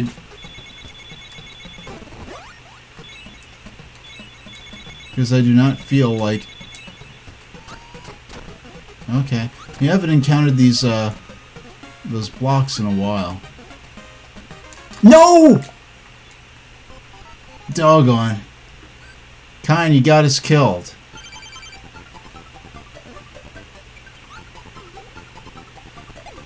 Alright, so we're back to, hoofing it. Oh my goodness, okay. Yeah, but it's the first death we've taken in a while. We're actually on the verge. Okay, cool, cool. We're at the end of the stage now. Oh my gosh. Alright. I almost fell to my death at the end door. And we're so close to the end of the stage, too. So let's, so we've got, oh! A fourth stage! I think there were 3 in all the previous ones. Let's go back to World 1. Maybe, pick up some lives. Well, first we'll go into Act 1. 1, 2, 3. Let's go into World 1-1. See if the stars reappeared. And get some... Yes, they do. They have reappeared. So we'll collect some one... Okay, so we got 1. There are a number of other stars. Do I play any horror games? No, I have not, actually. I mean, I played Resident Evil 1, and it's not that I didn't like the subject. Back on PlayStation 1, when it came out, I played Resident Evil. And it's not that I was put off by it, it's just I didn't enjoy it much. Yeah, the subject matter didn't bother me, it's just that it was a slow-paced, or just a lot of... I'd rather play a fast-paced, colorful platformer. Now I played some games that are not hard in and of themselves when you look at them, but have some lore to them that make them horror games. That once you learn that lore, to the point where one of the games I played on stream, Helios, actually sort of became part of a creepypasta.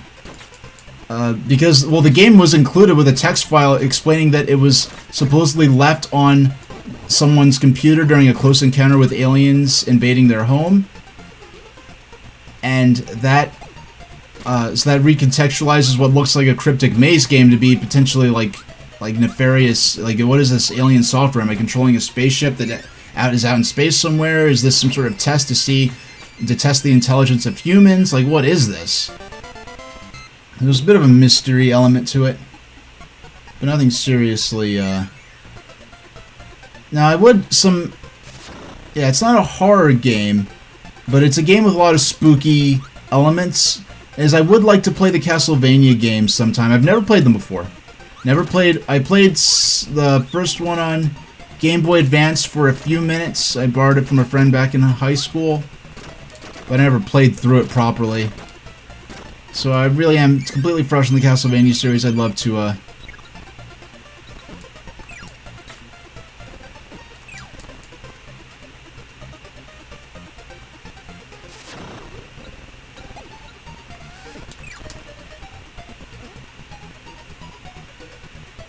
So he jumps, he charges, I spit the star back at him, I get his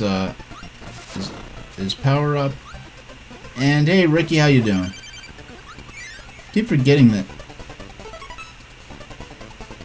Oh, you know, there are a few horror games in the Wii I know of. I know there's like a couple of games in the Fatal Frame series. Oh yeah, that's one I forgot. I played the first Fatal Frame, and on PlayStation I rented it once. I've only rented it once, but that was interesting to me. I didn't really think like, oh, I'm scared. I didn't even think, the fact that I didn't even think of it as a horror game, it's funny, I didn't think of it as a horror game, I thought of it as a ghost game. Which is, probably, interesting conceptually.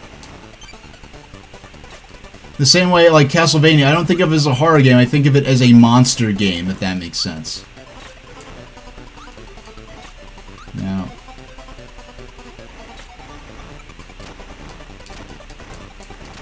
yeah, so we could just rapid fire these fireballs.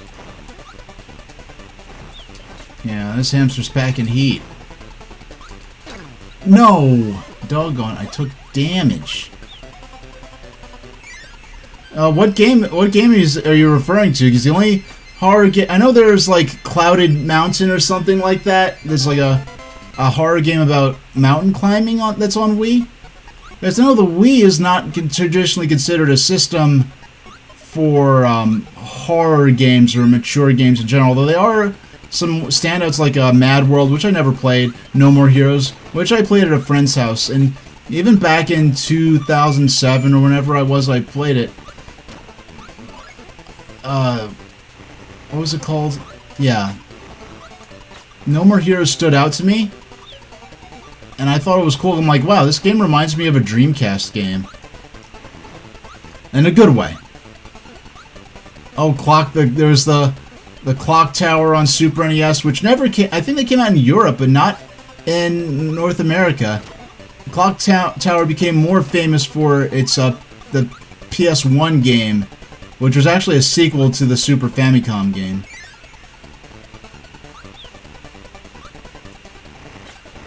No, okay.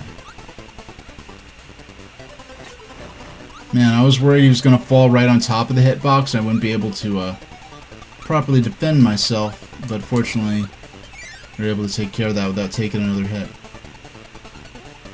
Here's the special room with the where we got our trophy.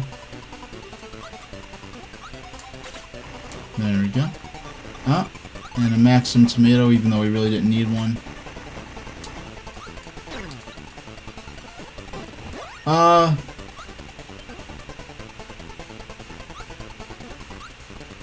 Yeah, if you remember which game you're talking about. Because you say F, the first thing I want to think of is Fatal Frame, but I think if it was, you would have mentioned it.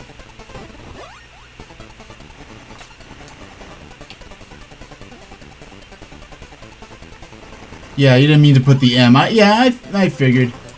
Because I'm like, yeah, not the first mishap with the autocorrect or typos in chat today. I don't feel alone.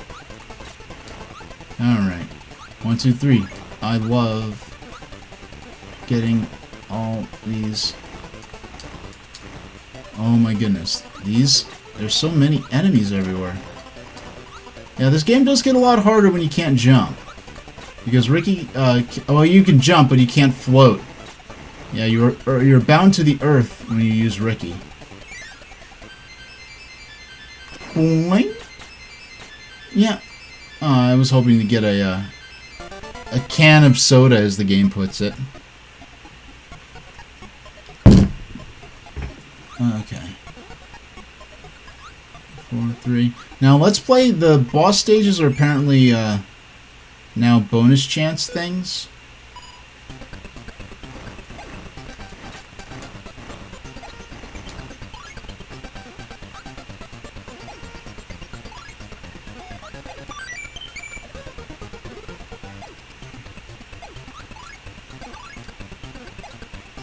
Yeah, you just have to keep going and not take any hits.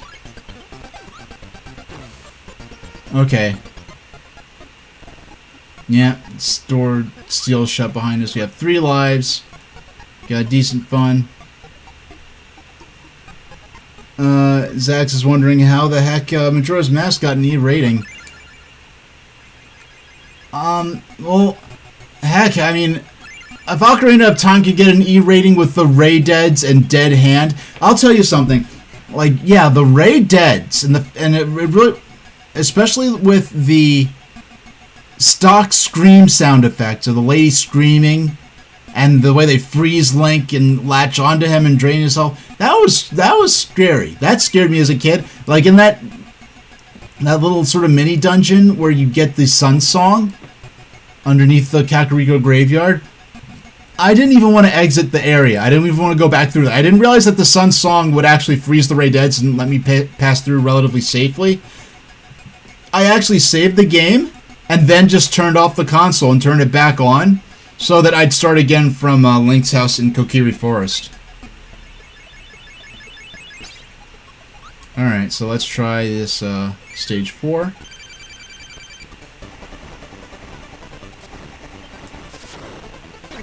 Oh my goodness.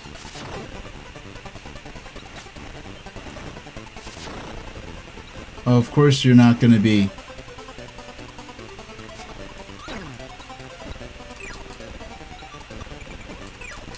Yeah, like, it's ridiculous. Trying to attack him with his own element is, like, borderline useless.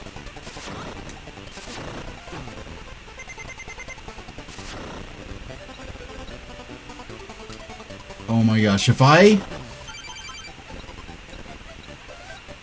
cannot believe... It's the fact that I can't jump that made it so hard.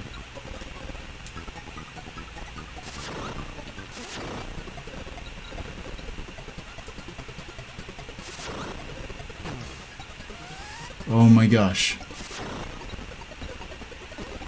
Finally, with one hit point left. And watch, now I get the same power up I had before. Oh, it's Kine. Kine's the one you want me to have for now, huh? Yeah, if Ocarina of Time could get an E rating with the Ray Dead Screams and the Dead Hand enemy. Oh. Auto-scroller? Interesting. Oh my god. That's not fair. That's not fair. I don't feel like that should have damaged me the way it did. I want to file a complaint with this game's manager, Mr. Sakurai. You care to explain yourself? Yes, we have to get close enough. Oh my gosh!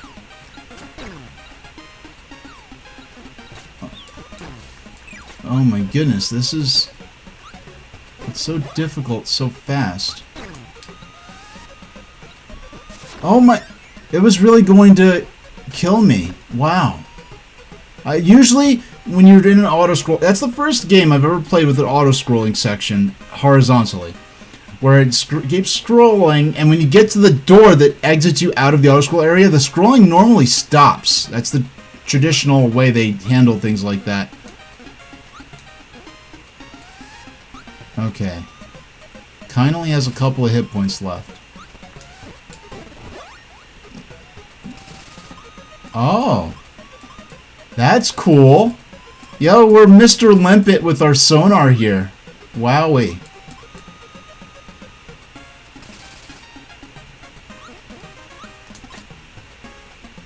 BRB, says X. Okay, I'll see you soon. Why don't I keep having this itch right on the tip of my nose? I don't think a bug bit me there or anything. No! I got... No! No! Please! Please! Okay. Man, that's the most trolling thing I've ever seen a Kirby game do. They knew I'd likely have the fish there.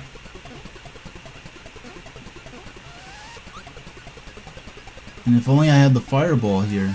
Okay.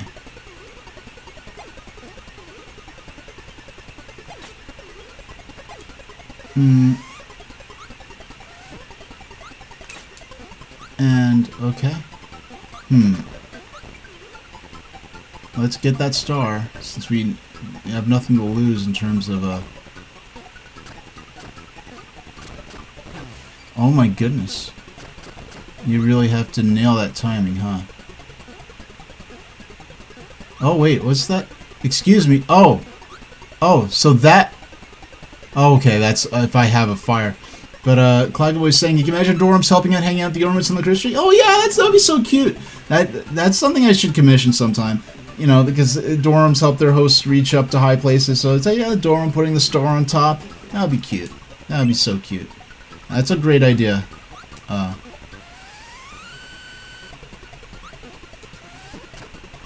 Oh my gosh! What is this game? What is this obsession with putting these... Oh my god, that was... With these cruel stage... these cruel placements for the, Man, I'm getting nervous, because I know I get nervous when I keep getting, like, these little itches like that. Okay. So we have a clear path to the boss stage, but I want to go back to World 1 and get some health back.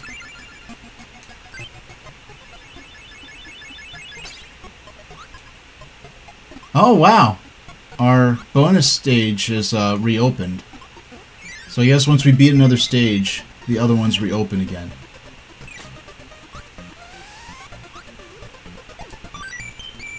So we got 3 lives. Yeah, we took a lot of damage, but we didn't lose any lives, I don't think. Or, and I think we might have, I don't know. But yeah, so a lot of time investment going back and grinding for all these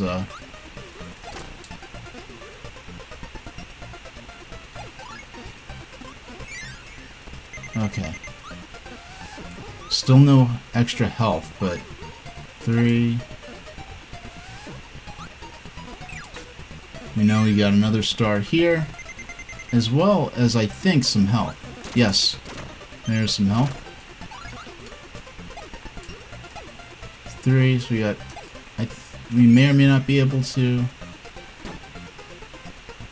Yeah, the Poppy the Poppy Jr. thing, the one with the Santa hat, I believe his sprite is updated. His animation is updated from... Hey, Zax. I believe, if you did not see, I completed the last stage. We're going back, grinding for some extra lives and some health before we take on the boss of the stage, of the stage we're on.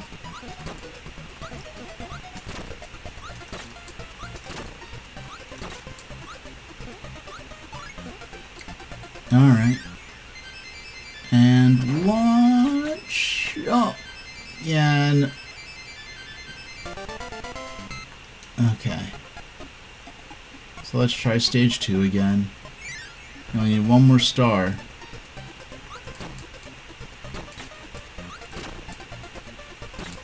And we will have another life. Man, actually, 5 lives is, I think, as many lives as we've ever had at one point. I can't think of a point where we've had more than 3 or 4 lives. And we lose some health, of course. Why would we not?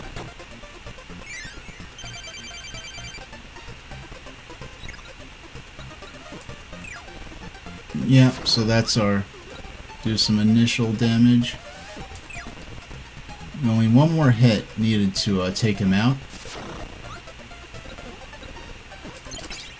There we go. Grab our power up.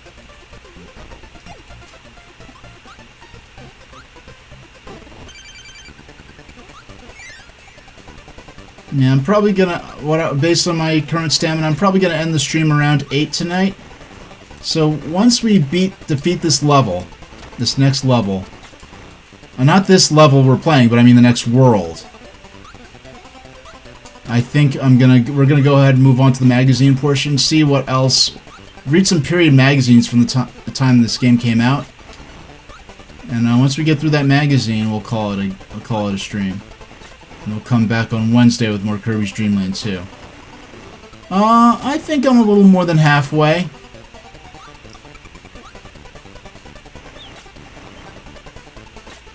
But I know,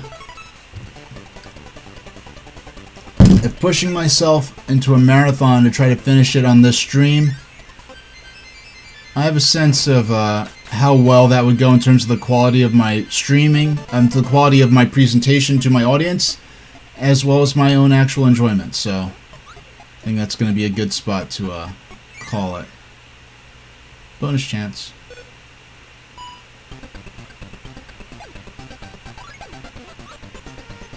Yeah, so we have to keep grabbing these without...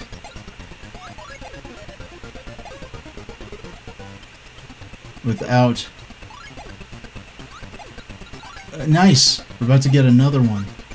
Come on, please. No! Nice, nice, nice. So the bosses all turn into these fun bonus stages until...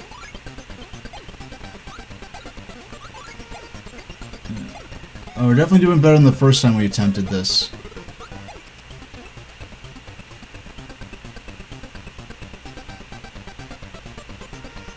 Okay, we cleared that. let's go in. So, yeah, that's the first time I ever cleared that. Have you ever 100%ed a game?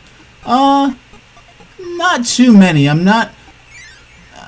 yeah, I can't think of many games I've 100%ed. I came close to 100%ing... like, a few games here and there.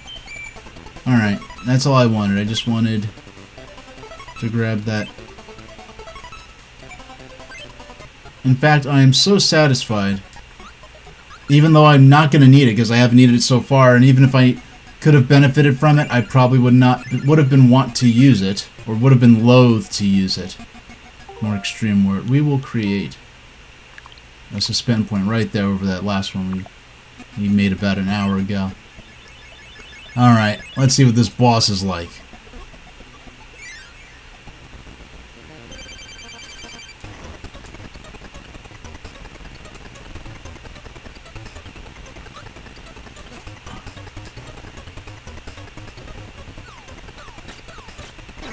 Oh my goodness. Ah. Ah, I see. Oh, I did not mean to launch that back at them. I'm gonna guess that this is an icy arena, so having Ricky is gonna be quite the help, I expect.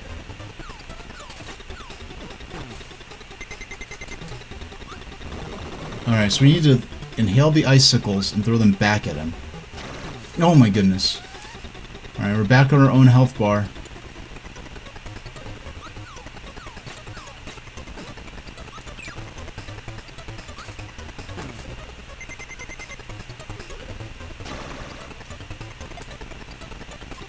Alright. Oh, I looked at where that was at vertically. I looked at where Kirby was. I'm like, oh yeah, he's probably not going to hit me. This will be fine.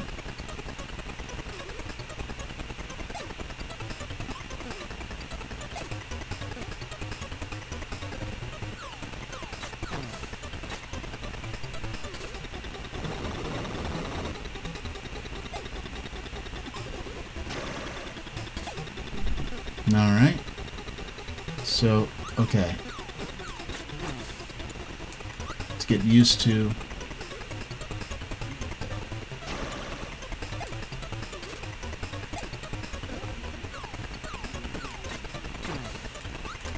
oh my goodness. Okay, so I have to get used to grabbing them, inhaling them, and spinning them back. Oh my goodness, I keep missing.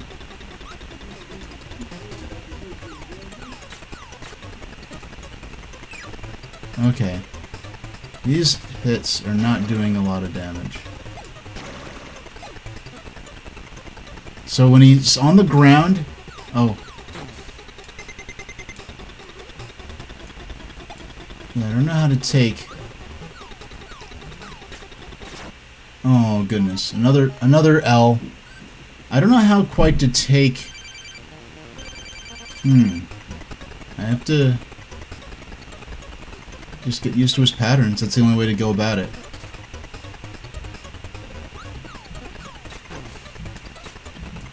Huh. They're just... I don't know why. Avoiding the icicles is trickier than I would expect it to be.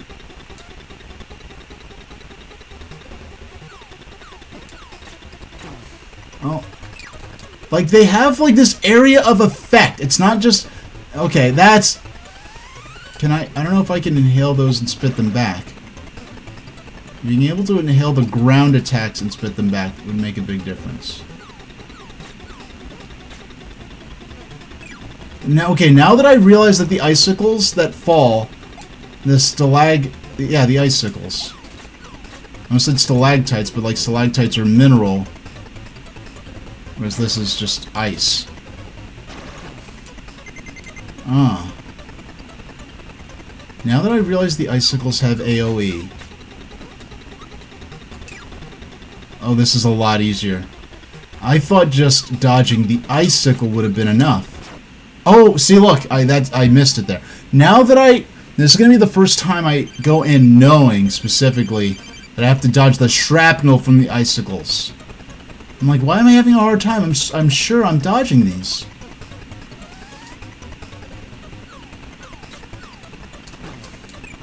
Okay, that was embarrassing. That time I just missed. Yeah, I don't have enough time to... I don't think I'm not going to try to inhale those and spit them back again.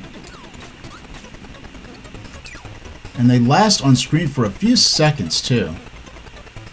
Now that I understand how the icicles, the hitboxes for their damage work, it's going to be a lot easier to take this guy on.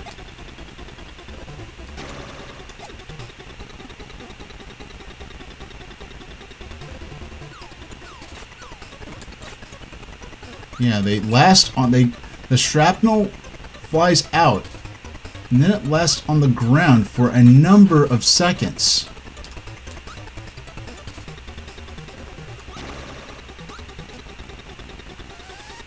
And I think this might be the furthest I've gotten.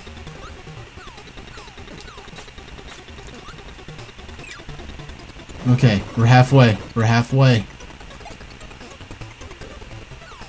Oh my... Okay. When he's stunned... Okay, I see. I see. I'm getting the hang of it. I'm getting the hang of it.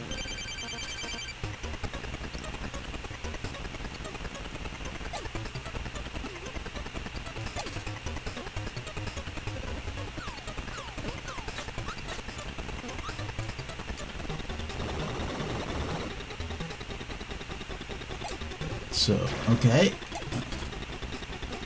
So, it's gonna ground pound. Okay, 2 hits in, not a single damage to us dealt yet. I think this is the best we've done so far.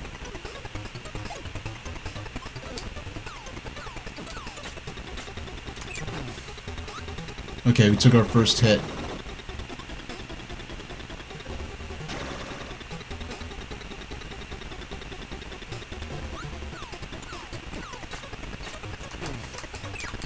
Okay, oh, I think one more should do it. Oh, one more. One more.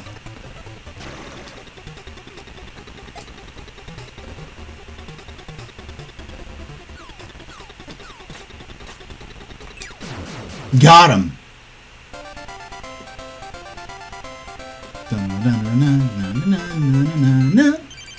Nice.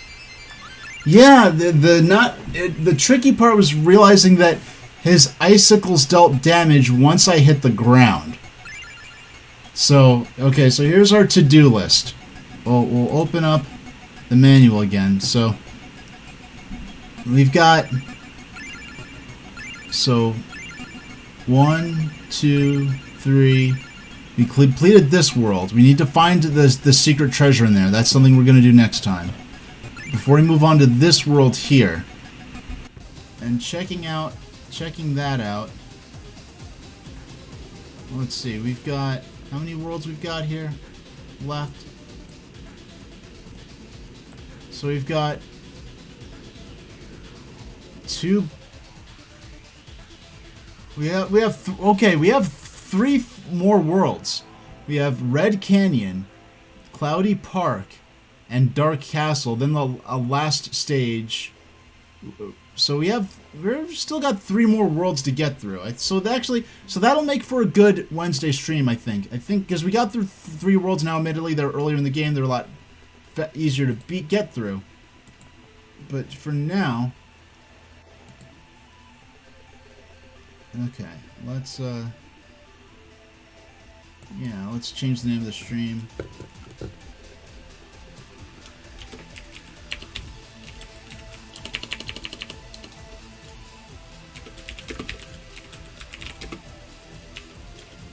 Game Magazine 95.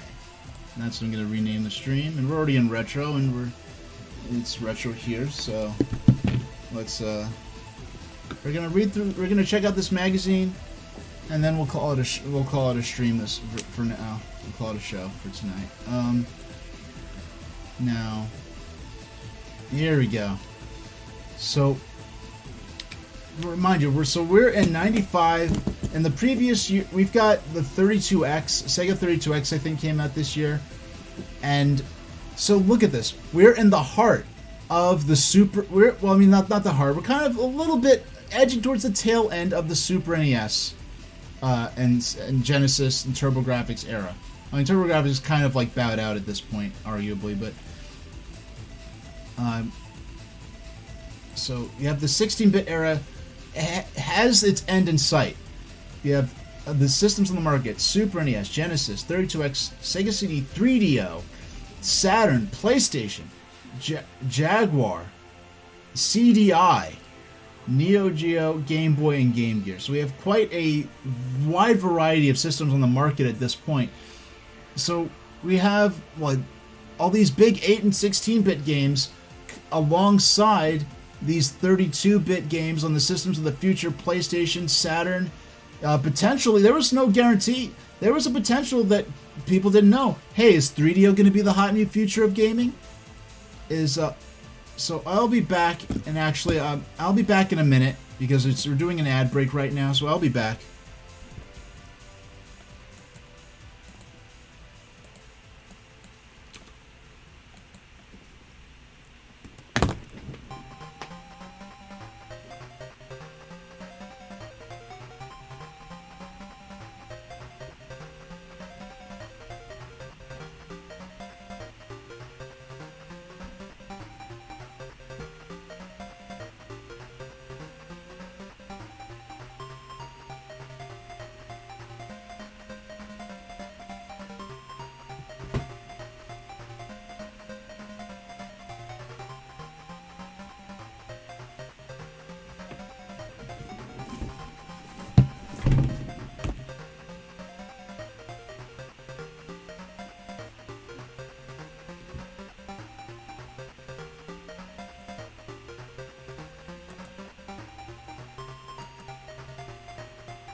Alright, we're back.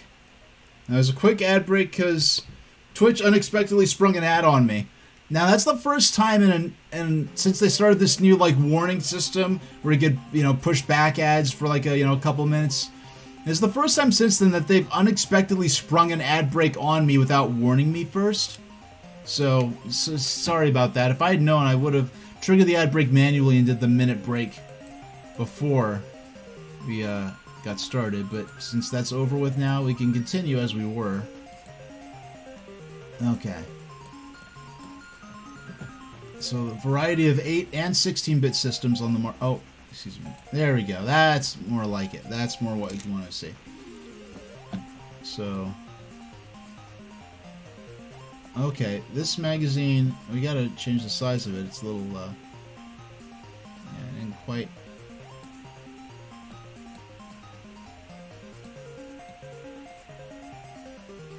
Alright, how about...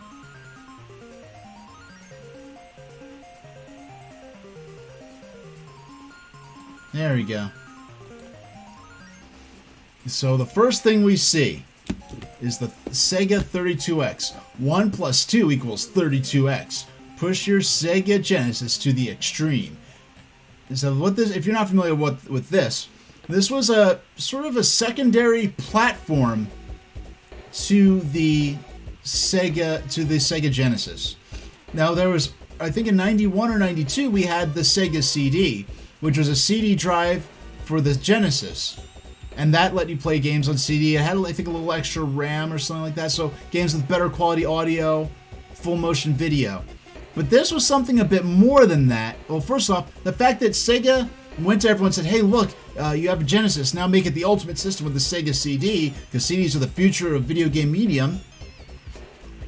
And then a couple years later, you're coming out with this 32X, which uses cartridges. And it's like, excuse me, a few years ago you were saying that CDs were the future of gaming, now you want us to buy another Parasite platform. And I say Parasite platform, like the Sega CD was a CD add-on for the Genesis.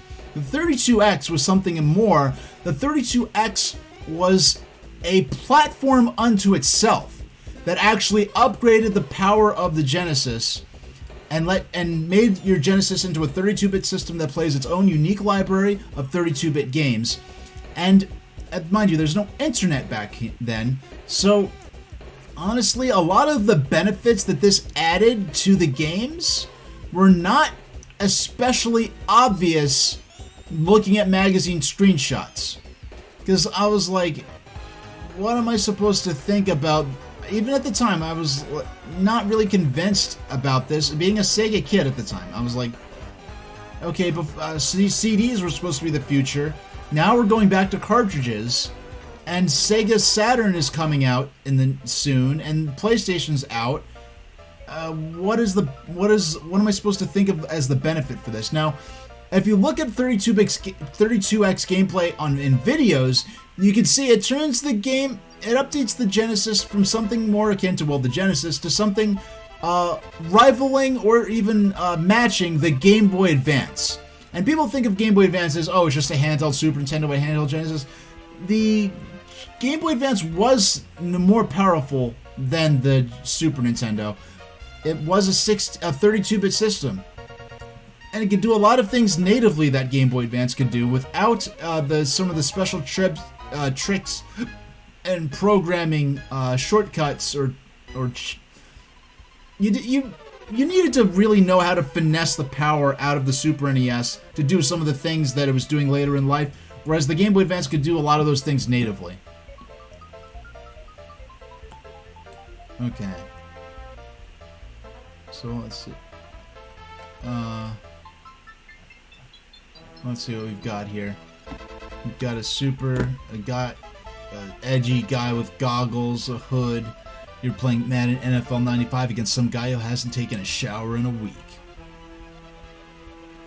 Thank God he's sitting 500 miles away from you. Oh, it's okay. So this is for the an ad for the X Band. That's cool. Oh my gosh, the review for Earthbound is in this episode. That'll be interesting. What? Look at this. Look at this here. Game Boy. Join the fun with everyone's favorite Fluffy in Kirby's Adventure. They clearly mean Kirby's Dream Land 2. They accidentally call it Kirby's Adventure. Now look at this. This is the Ultra 64 Doom. This is some of the first looks at the Ultra 64, as it was known then, which was released as Nintendo 64, is the Ultra 64 Doomed. Press start. Newly released information on the Ultra 64, Sony PlayStation, and Sega Saturn systems is causing a stir. First, the Ultra 64 release date has been pushed back to April 96. Is this disastrous for Nintendo? It ended up getting pushed from April all the way back to September. Are they hoping gamers will wait long for their new technology? Take a peek at the exclusive pictures of the system. Also, the Sony PlayStation offers tricks and cheats with their ultimate Game Buster Action Replay memory card.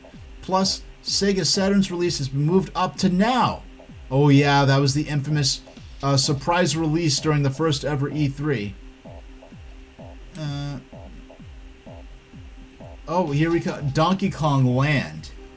Now this is a Game Boy counterpart to Donkey Kong Country.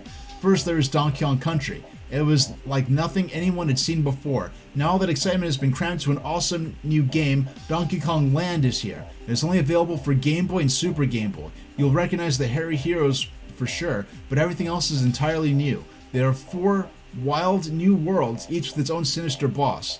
There are savage new levels. Take that, Donkey and Diddy, from pirate ships to mean city streets. I read that wrong, but... The new terrain is populated by the most bizarre crew of hape-aiding slime bags ever. There are flocks of flying pigs, keep that umbrella up, psycho squids, and a helmet-hurling mole, to name a few. All of this fully computer-rendered graphics, a first on Game Boy, and a funky banana yellow cartridge. It was in contract. And you've got the biggest, hairiest adventure of the year. You're going to love it so much that you might scratch, grunt, and throw food a little more than usual.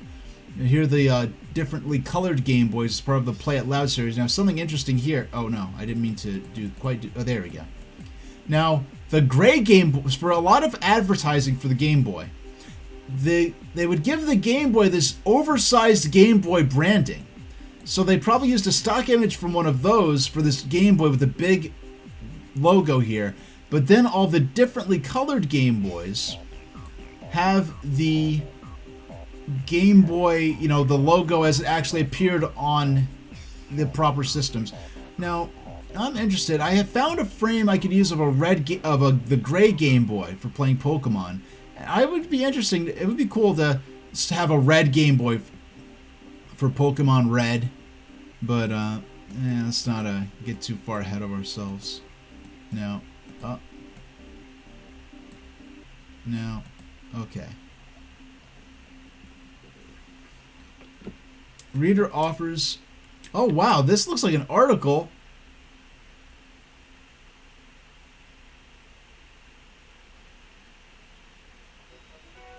Oh, and Zach's had to go BRB? All right. Well, we're finished with Kirby for tonight. We're moving on to our magazine, which covers Kirby's Dream Land 2, but it's an interesting screenshot, as I was saying. A screenshot, how ironic. Snapshot of the transitional period between the 32-bit, the 16-bit era, and the 32 and 64-bit era. Look, the consoles on the market: Super NES, Genesis, 32X, Sega CD, 3DO, Saturn, PlayStation, Jaguar, CD, Neo Geo, Game Boy, and Game Gear. First picks of Nintendo's Ultra 64. Now, my position at the time, I was not following the magazines, the gaming news this closely. But PlayStation, I was like, why is Sony trying to make a system? They should stick to making TVs and Walkmans. I didn't think that was going to last long. Then, when I first saw Nintendo 64, I was like, I was like, okay, Sega, you're making a black console. I thought they were trying to make it look more like the Genesis, and I didn't understand that it was more powerful. So I was not very impressed at that at the time. But let's look at this magazine. This letter looks like it's might as well be from one of the writers of the magazine. Yes, kids, the new generation of game systems is coming. With them comes the avalanche of games that with no doubt roll into stores like so many leaves in the trees. Are we really prepared for all this? I think not. Think about a few things. Think about all the 16-bit cards that you already own. Think about all the time you've spent waiting for that special game to hit stores after you saw pictures of it in a gaming mag. And thinking about all the money you've spent over the last few years. That's right. Just think. So he's really just talking about the pros and... Oh, look at this. You remember these guys? Hold on. The pure adrenaline-running excitement. They try to make you believe their game or game system will make you on the verge of some kind of transcendental awakening. You remember these guys? The ones who target boys 10 to 17 with loud music and morons who scream at you from your television about how many bills they have, blast processors, special chips, how to do math. Your parents are idiots. Now you're an idiot for buying someone else's system. Think about it. Are you ready for this again? Yet you keep buying. Why? Because in the scheme of things, it just shows how much junk you'll go through to escape reality for a few minutes and have some fun. That's all you really want, not the fat kid in the ad screaming in your face. You're not interested in bits, processors, polygons, or sprites. You're after fun. That's it, right? A tiny little bit of happiness that stretches a smile across your trembling little mouth the second you stick that new cartridge into the machine. Fun. Remember that, won't you? Do I like RPG games? I do. I'm not the biggest RPG fan. A lot of the RPGs I played, back in the day, my first RPG was Final Fantasy VII because of all the excitement around it when I got my PlayStation. You're not a big RPG player? Neither am I. I've been very picky with my RPGs. The Pokemon games are the biggest RPG series I've played. I played Final Fantasy VII. Then after Pokemon, I wanted another RPG for Game Boy, and I could have gotten Dragon Quest Monsters, but instead I got Final Fantasy Legend for Game Boy. And I'm glad I did, because that was an amazing 1989 RPG. Final Fantasy Legend for Game Boy is by far the oldest, most old school, most hardcore RPG there is. How many Final Fantasies are there? I know there are, in terms of the main numbered series of Final Fantasy games, they are up to 16 right now. And there are many spin-offs. There are even sequels to games, like there's Final Fantasy X, then there's Final Fantasy X-2. Because each Final Fantasy game, if you're not familiar with that series, usually takes place in a unique universe made for that one game. But there's certain connections, like Final Fantasy X and Final Fantasy VII share the same universe, but those two games take place countless thousands of years apart from each other. So there's all kinds of little Easter eggs sometimes that connect different Final Fantasy worlds.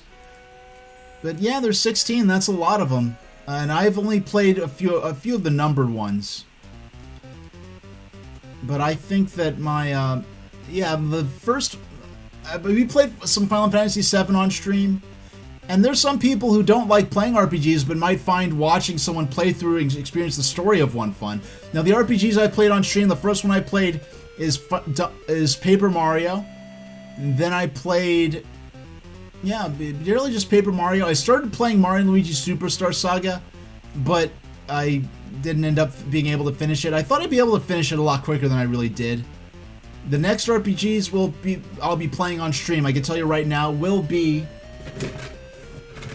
Pokemon Red here, which I'll be playing using my Analog Pocket. Now, if you're not familiar with the Analog Pocket, this is a handheld system that plays handheld games from many systems using cartridge adapters. And the cool thing is that there's a dock, so I can place this in my dock, and it instantly feeds through into the into my game capture card. So I'll be playing that in the future, and next month I'll be playing Donkey Kong for Game Boy, as well as Revenge of the Gator and Kirby's Pinball Land. The first game I ever played on stream back in 2020 was my childhood cartridge.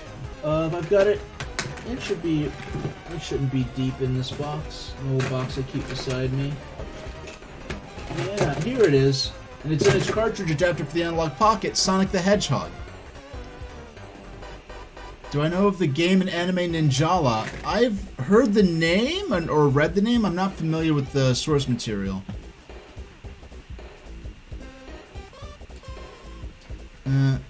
So just checking out some of the letters we've got here. Will U.S.-Japan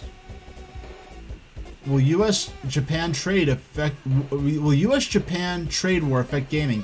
I was watching the news and they were talking about a trade war between the U.S. and Japan. It sounds as though the U.S. is talking about imposing heavy sanctions on some Japanese products like the makers of cars.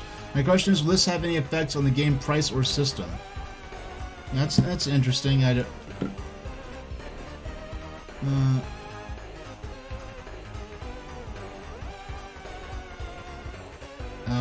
Yeah, it's a pretty...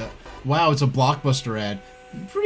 This guy's, like, been burned alive. That's in a relatively gruesome... with some relatively gruesome imagery here. And this other guy has this evil grin. And he's got some Blockbuster case on the floor. Look at that... Look at that gigantic bowl of cheese doodles on the ground. They definitely do not have a dog.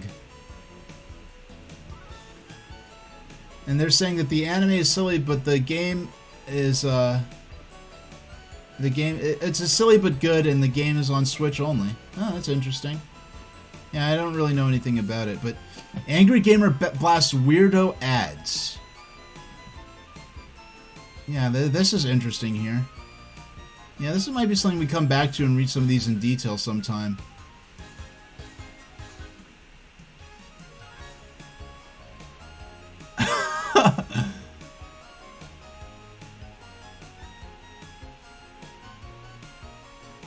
Now this is an interesting case of leaks and spoilers about Mortal Kombat 3 and a reader reading about them.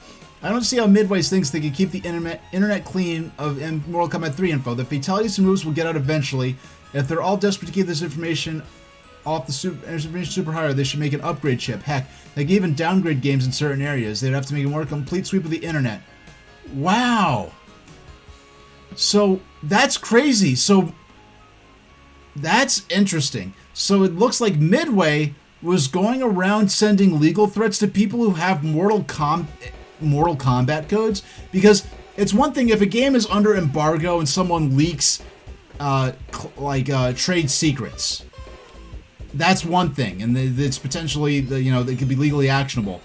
Simply, in a strictly legal sense, a video game is a piece of computer software releasing information, publicly available information about a publicly available piece of computer software and how to use that, which in the case of a video game will include controls, which will include codes and move sets, that is not something that's legally actionable.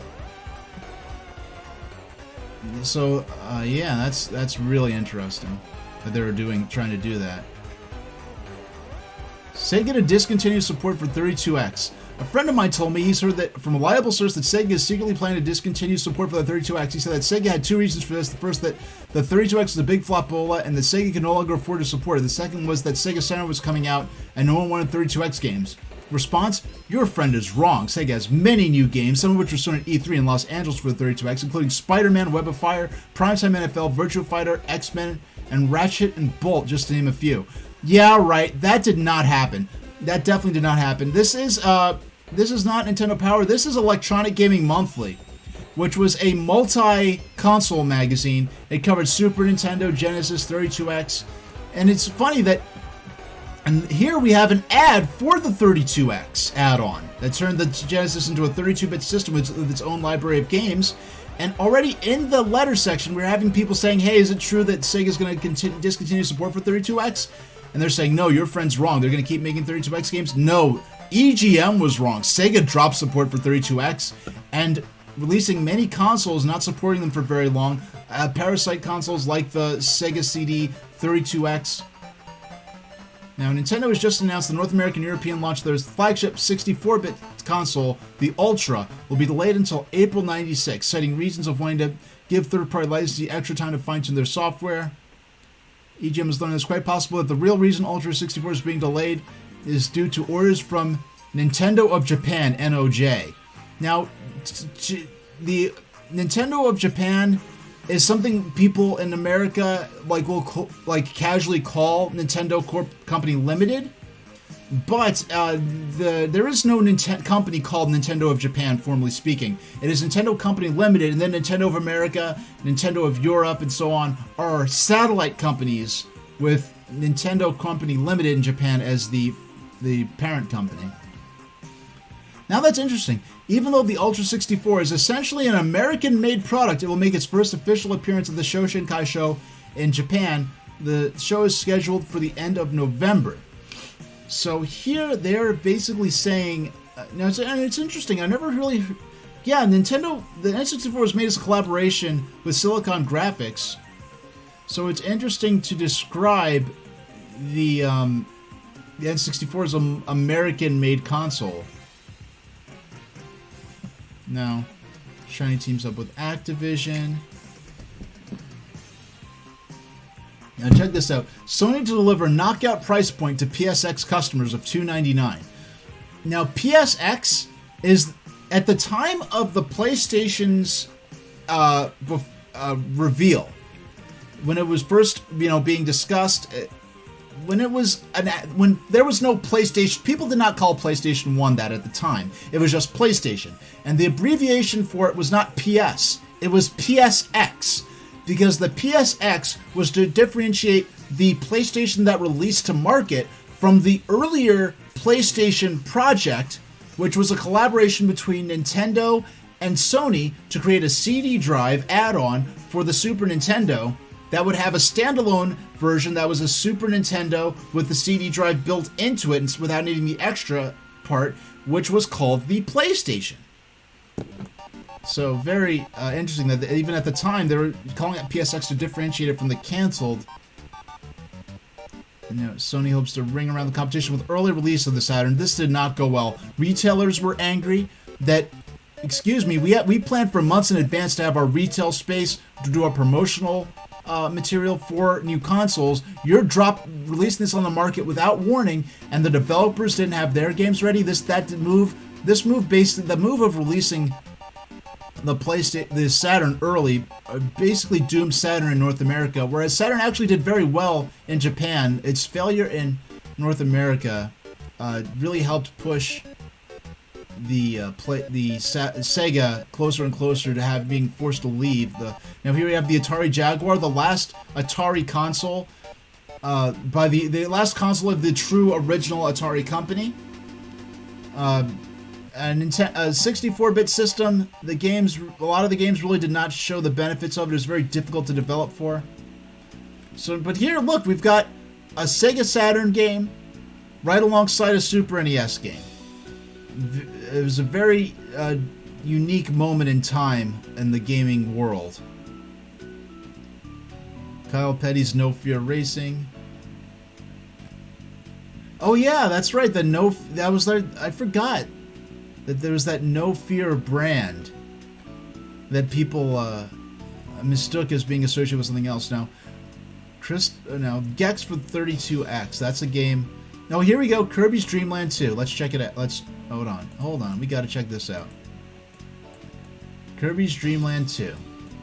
I love the first Kirby, and the second game totally beats the original. The graphics are the best you can expect on Game Boy, and the control is top-notch. The audio is a standard 8-bit fare. There's a lot of technique to Kirby's Dream Land 2. Kirby can suck and blow using all the opponent's attacks.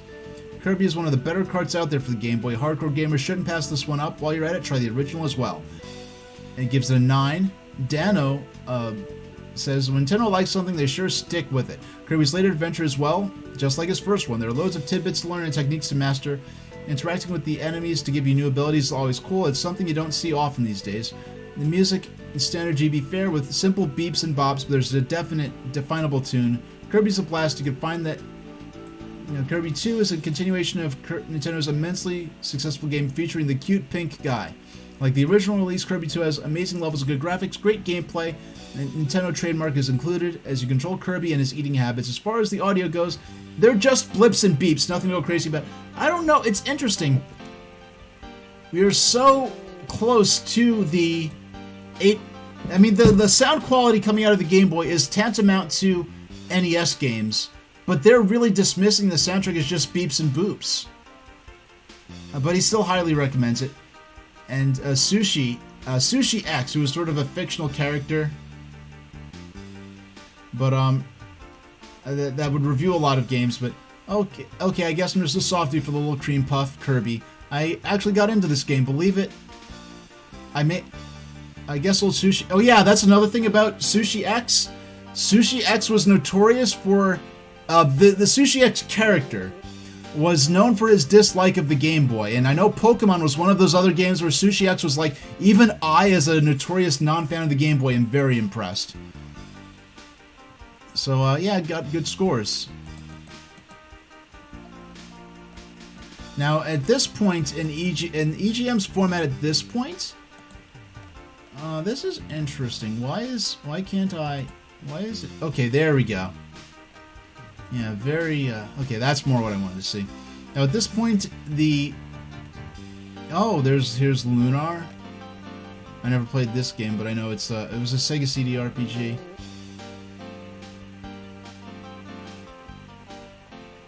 But, here's something interesting. Donkey Kong Country. Any commentary on Donkey Kong Country is always interesting now. Now, this game outperforms a lot of the 32-bit games out there. So they're saying... It also toasts most of the 16-bit competition. Donkey Kong Country really shows the 16-bit consoles can do in terms of their sheer graphic ability, a killer soundtrack that makes you wonder if there's a CD inside your cartridge. It's a winner. This is about a year old at this point. Sonic and Knuckles. Prehistoric Man. I don't remember this game. But, yeah, later on in EGM, by the time I was reading EGM and really I think I started reading EGM in like 98, no, late 97 is when I started getting into EGM. And at that point, at this time, most of the reviews were towards the front. Later on, they put the reviews more towards the back. So, got the X-Band, Gaming Gossip. You have a Disembodied Brain. You have the Batman Forever game getting a the game is the cover story, so lots of ads for the X-Band modem. We talked about this in that Now so this is the first EGM, the first E3. These are things we'll definitely be coming back to in the future. Definitely something we want to read up on. Yeah, Donkey Kong Country 2. Yeah, they definitely did not waste. Yeah, a lot of these games that they were. Castlevania Dracula X, which is the port of the PC Engine CD game. Vector Man was a bit like in terms of the graphical capabilities. It was kind of a bit of a good shot back Oh, we have Earthbound. Oh yeah, we have this ad for Earthbound, the infamous This Game Stinks campaign. But yes, Vector Man had some pretty impressive graphics for the Genesis to sort of fire back at Donkey Kong Country. NBA Jam for 32X and... Yeah, 32X and Game Boy. That's an interesting pair of... Yeah, I never saw this movie, but I remember there being a lot of hype around it. Congo.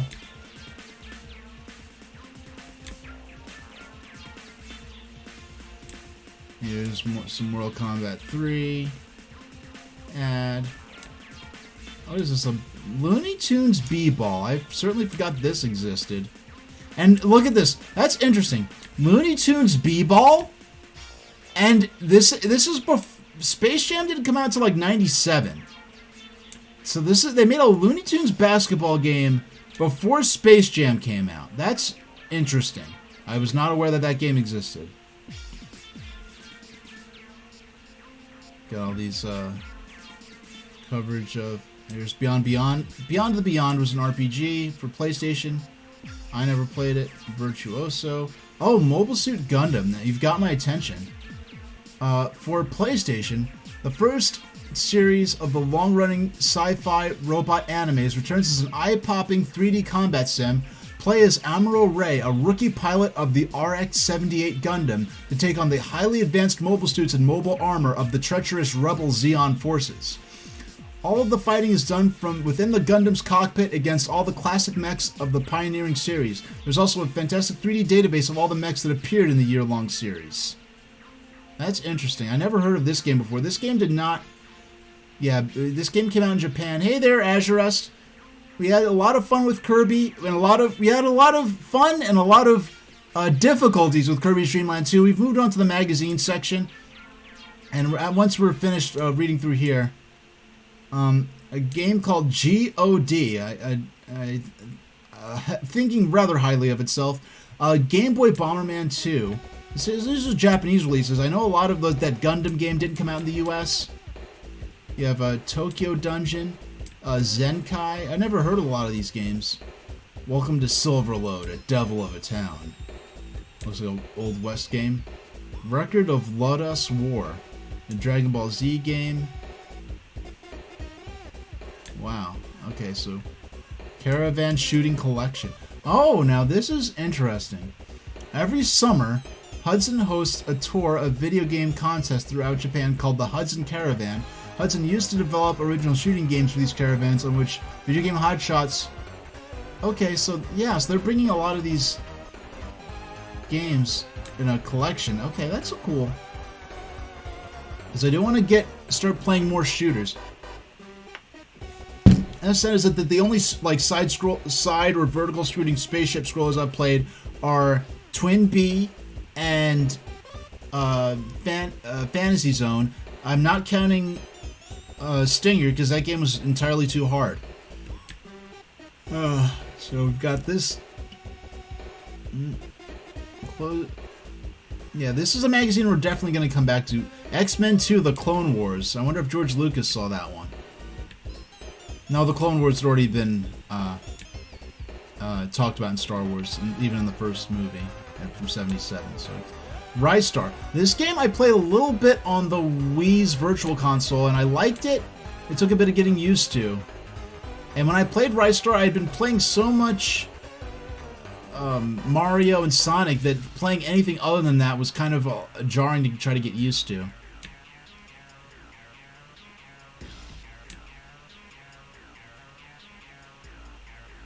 Baseball so real it's unreal. Tecmo Super Baseball. Tecmo Super Bowl 3. So, you know, these Tecmo sports games. And I got a lot of these. Two you can keep. Okay, so we got these fish. You know what? There's a fishing game I want to play. The Legend of the River King games for Game Boy. Those are games I want to add to my collection. And I think the second one's very expensive. The second one I think has Game Boy and Game Boy Color versions. It's cool. And I think the Game Boy Color version of the second one is more common.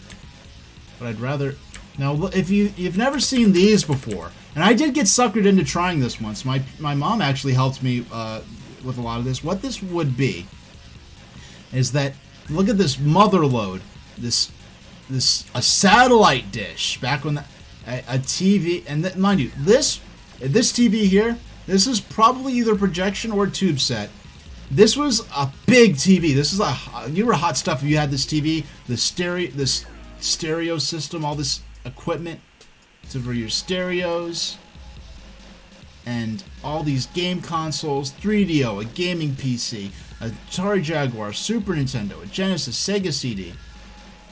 And what you do is you would do this, pandemonium they'd call these.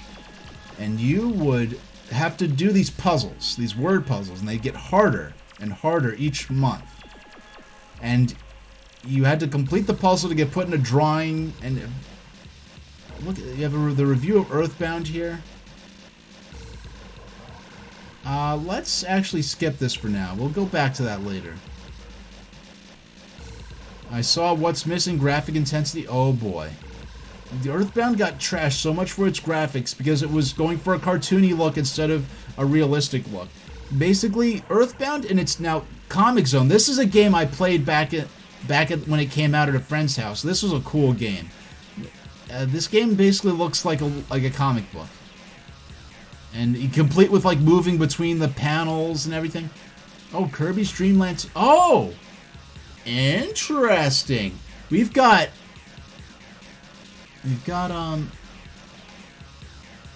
I didn't know there'd be more coverage of this game. Let's check this out.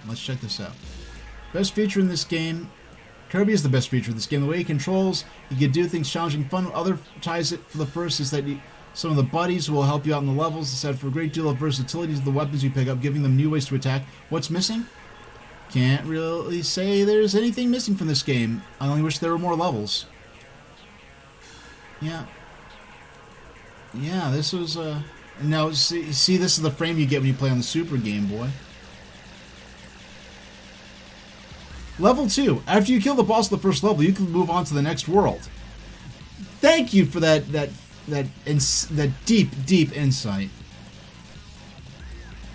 Okay. You know, with some of these tips, I thought they were going to give more detailed, tips on how to play through the game, because we're going to have to go in and find the. So we have Donkey Kong Land.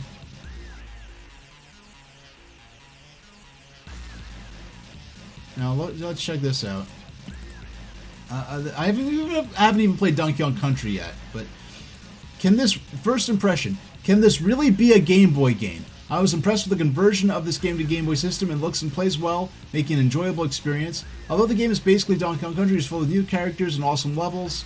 The only thing that's missing are 3D rendered characters. Other than that, I mean, these characters are 3D rendered, but it's just that with the fidelity, it doesn't really pop quite so much as it did on the Super Nintendo, on the home console.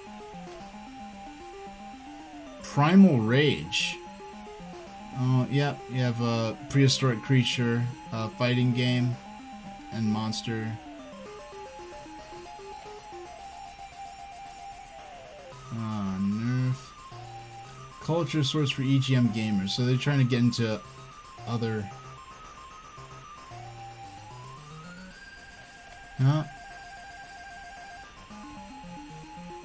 Now we have the ad section, which ended up getting sort of phased out as the years went on. We have import. You get import and import games like the NECFX, the PC Engine, Super Famicom, not Famicom, but Famicom with an N. Yeah, so Neo Geo CD US version. You get all your import games right here, and sometimes even the mod chips you needed to play those Japanese games in your American console. The idea of a copyright bypassing chip being sold in a mainstream gaming magazine was definitely something of its time that would never have flown even just a decade later. So hey, that'll be it for today's stream. Next stream is not going to be Kirby's Dream Land 3. I had this on standby in case I ended up beating the game today. We are definitely not. I think next stream on Wednesday, the Wednesday the 13th at 5 p.m. Eastern Standard Time, is going to be more. We know for a fact it's going to be more Kirby's Dream Land 2. There we go. So we'll be playing more Kirby's Dream Land 2, and maybe a week from today, hopefully we'll be digging into Kirby's Dream Land 3. And I have to get some magazine coverage for that. And for me, there is a big... I got some leftover General Tso's tofu and rice sitting in my fridge, and I'm hungry. So I will see you all next time. Thank you so much, everyone who joined me, whether you were active in chat or standing guard in my silent squad. I will see you all next time, and thank you very, very much for watching.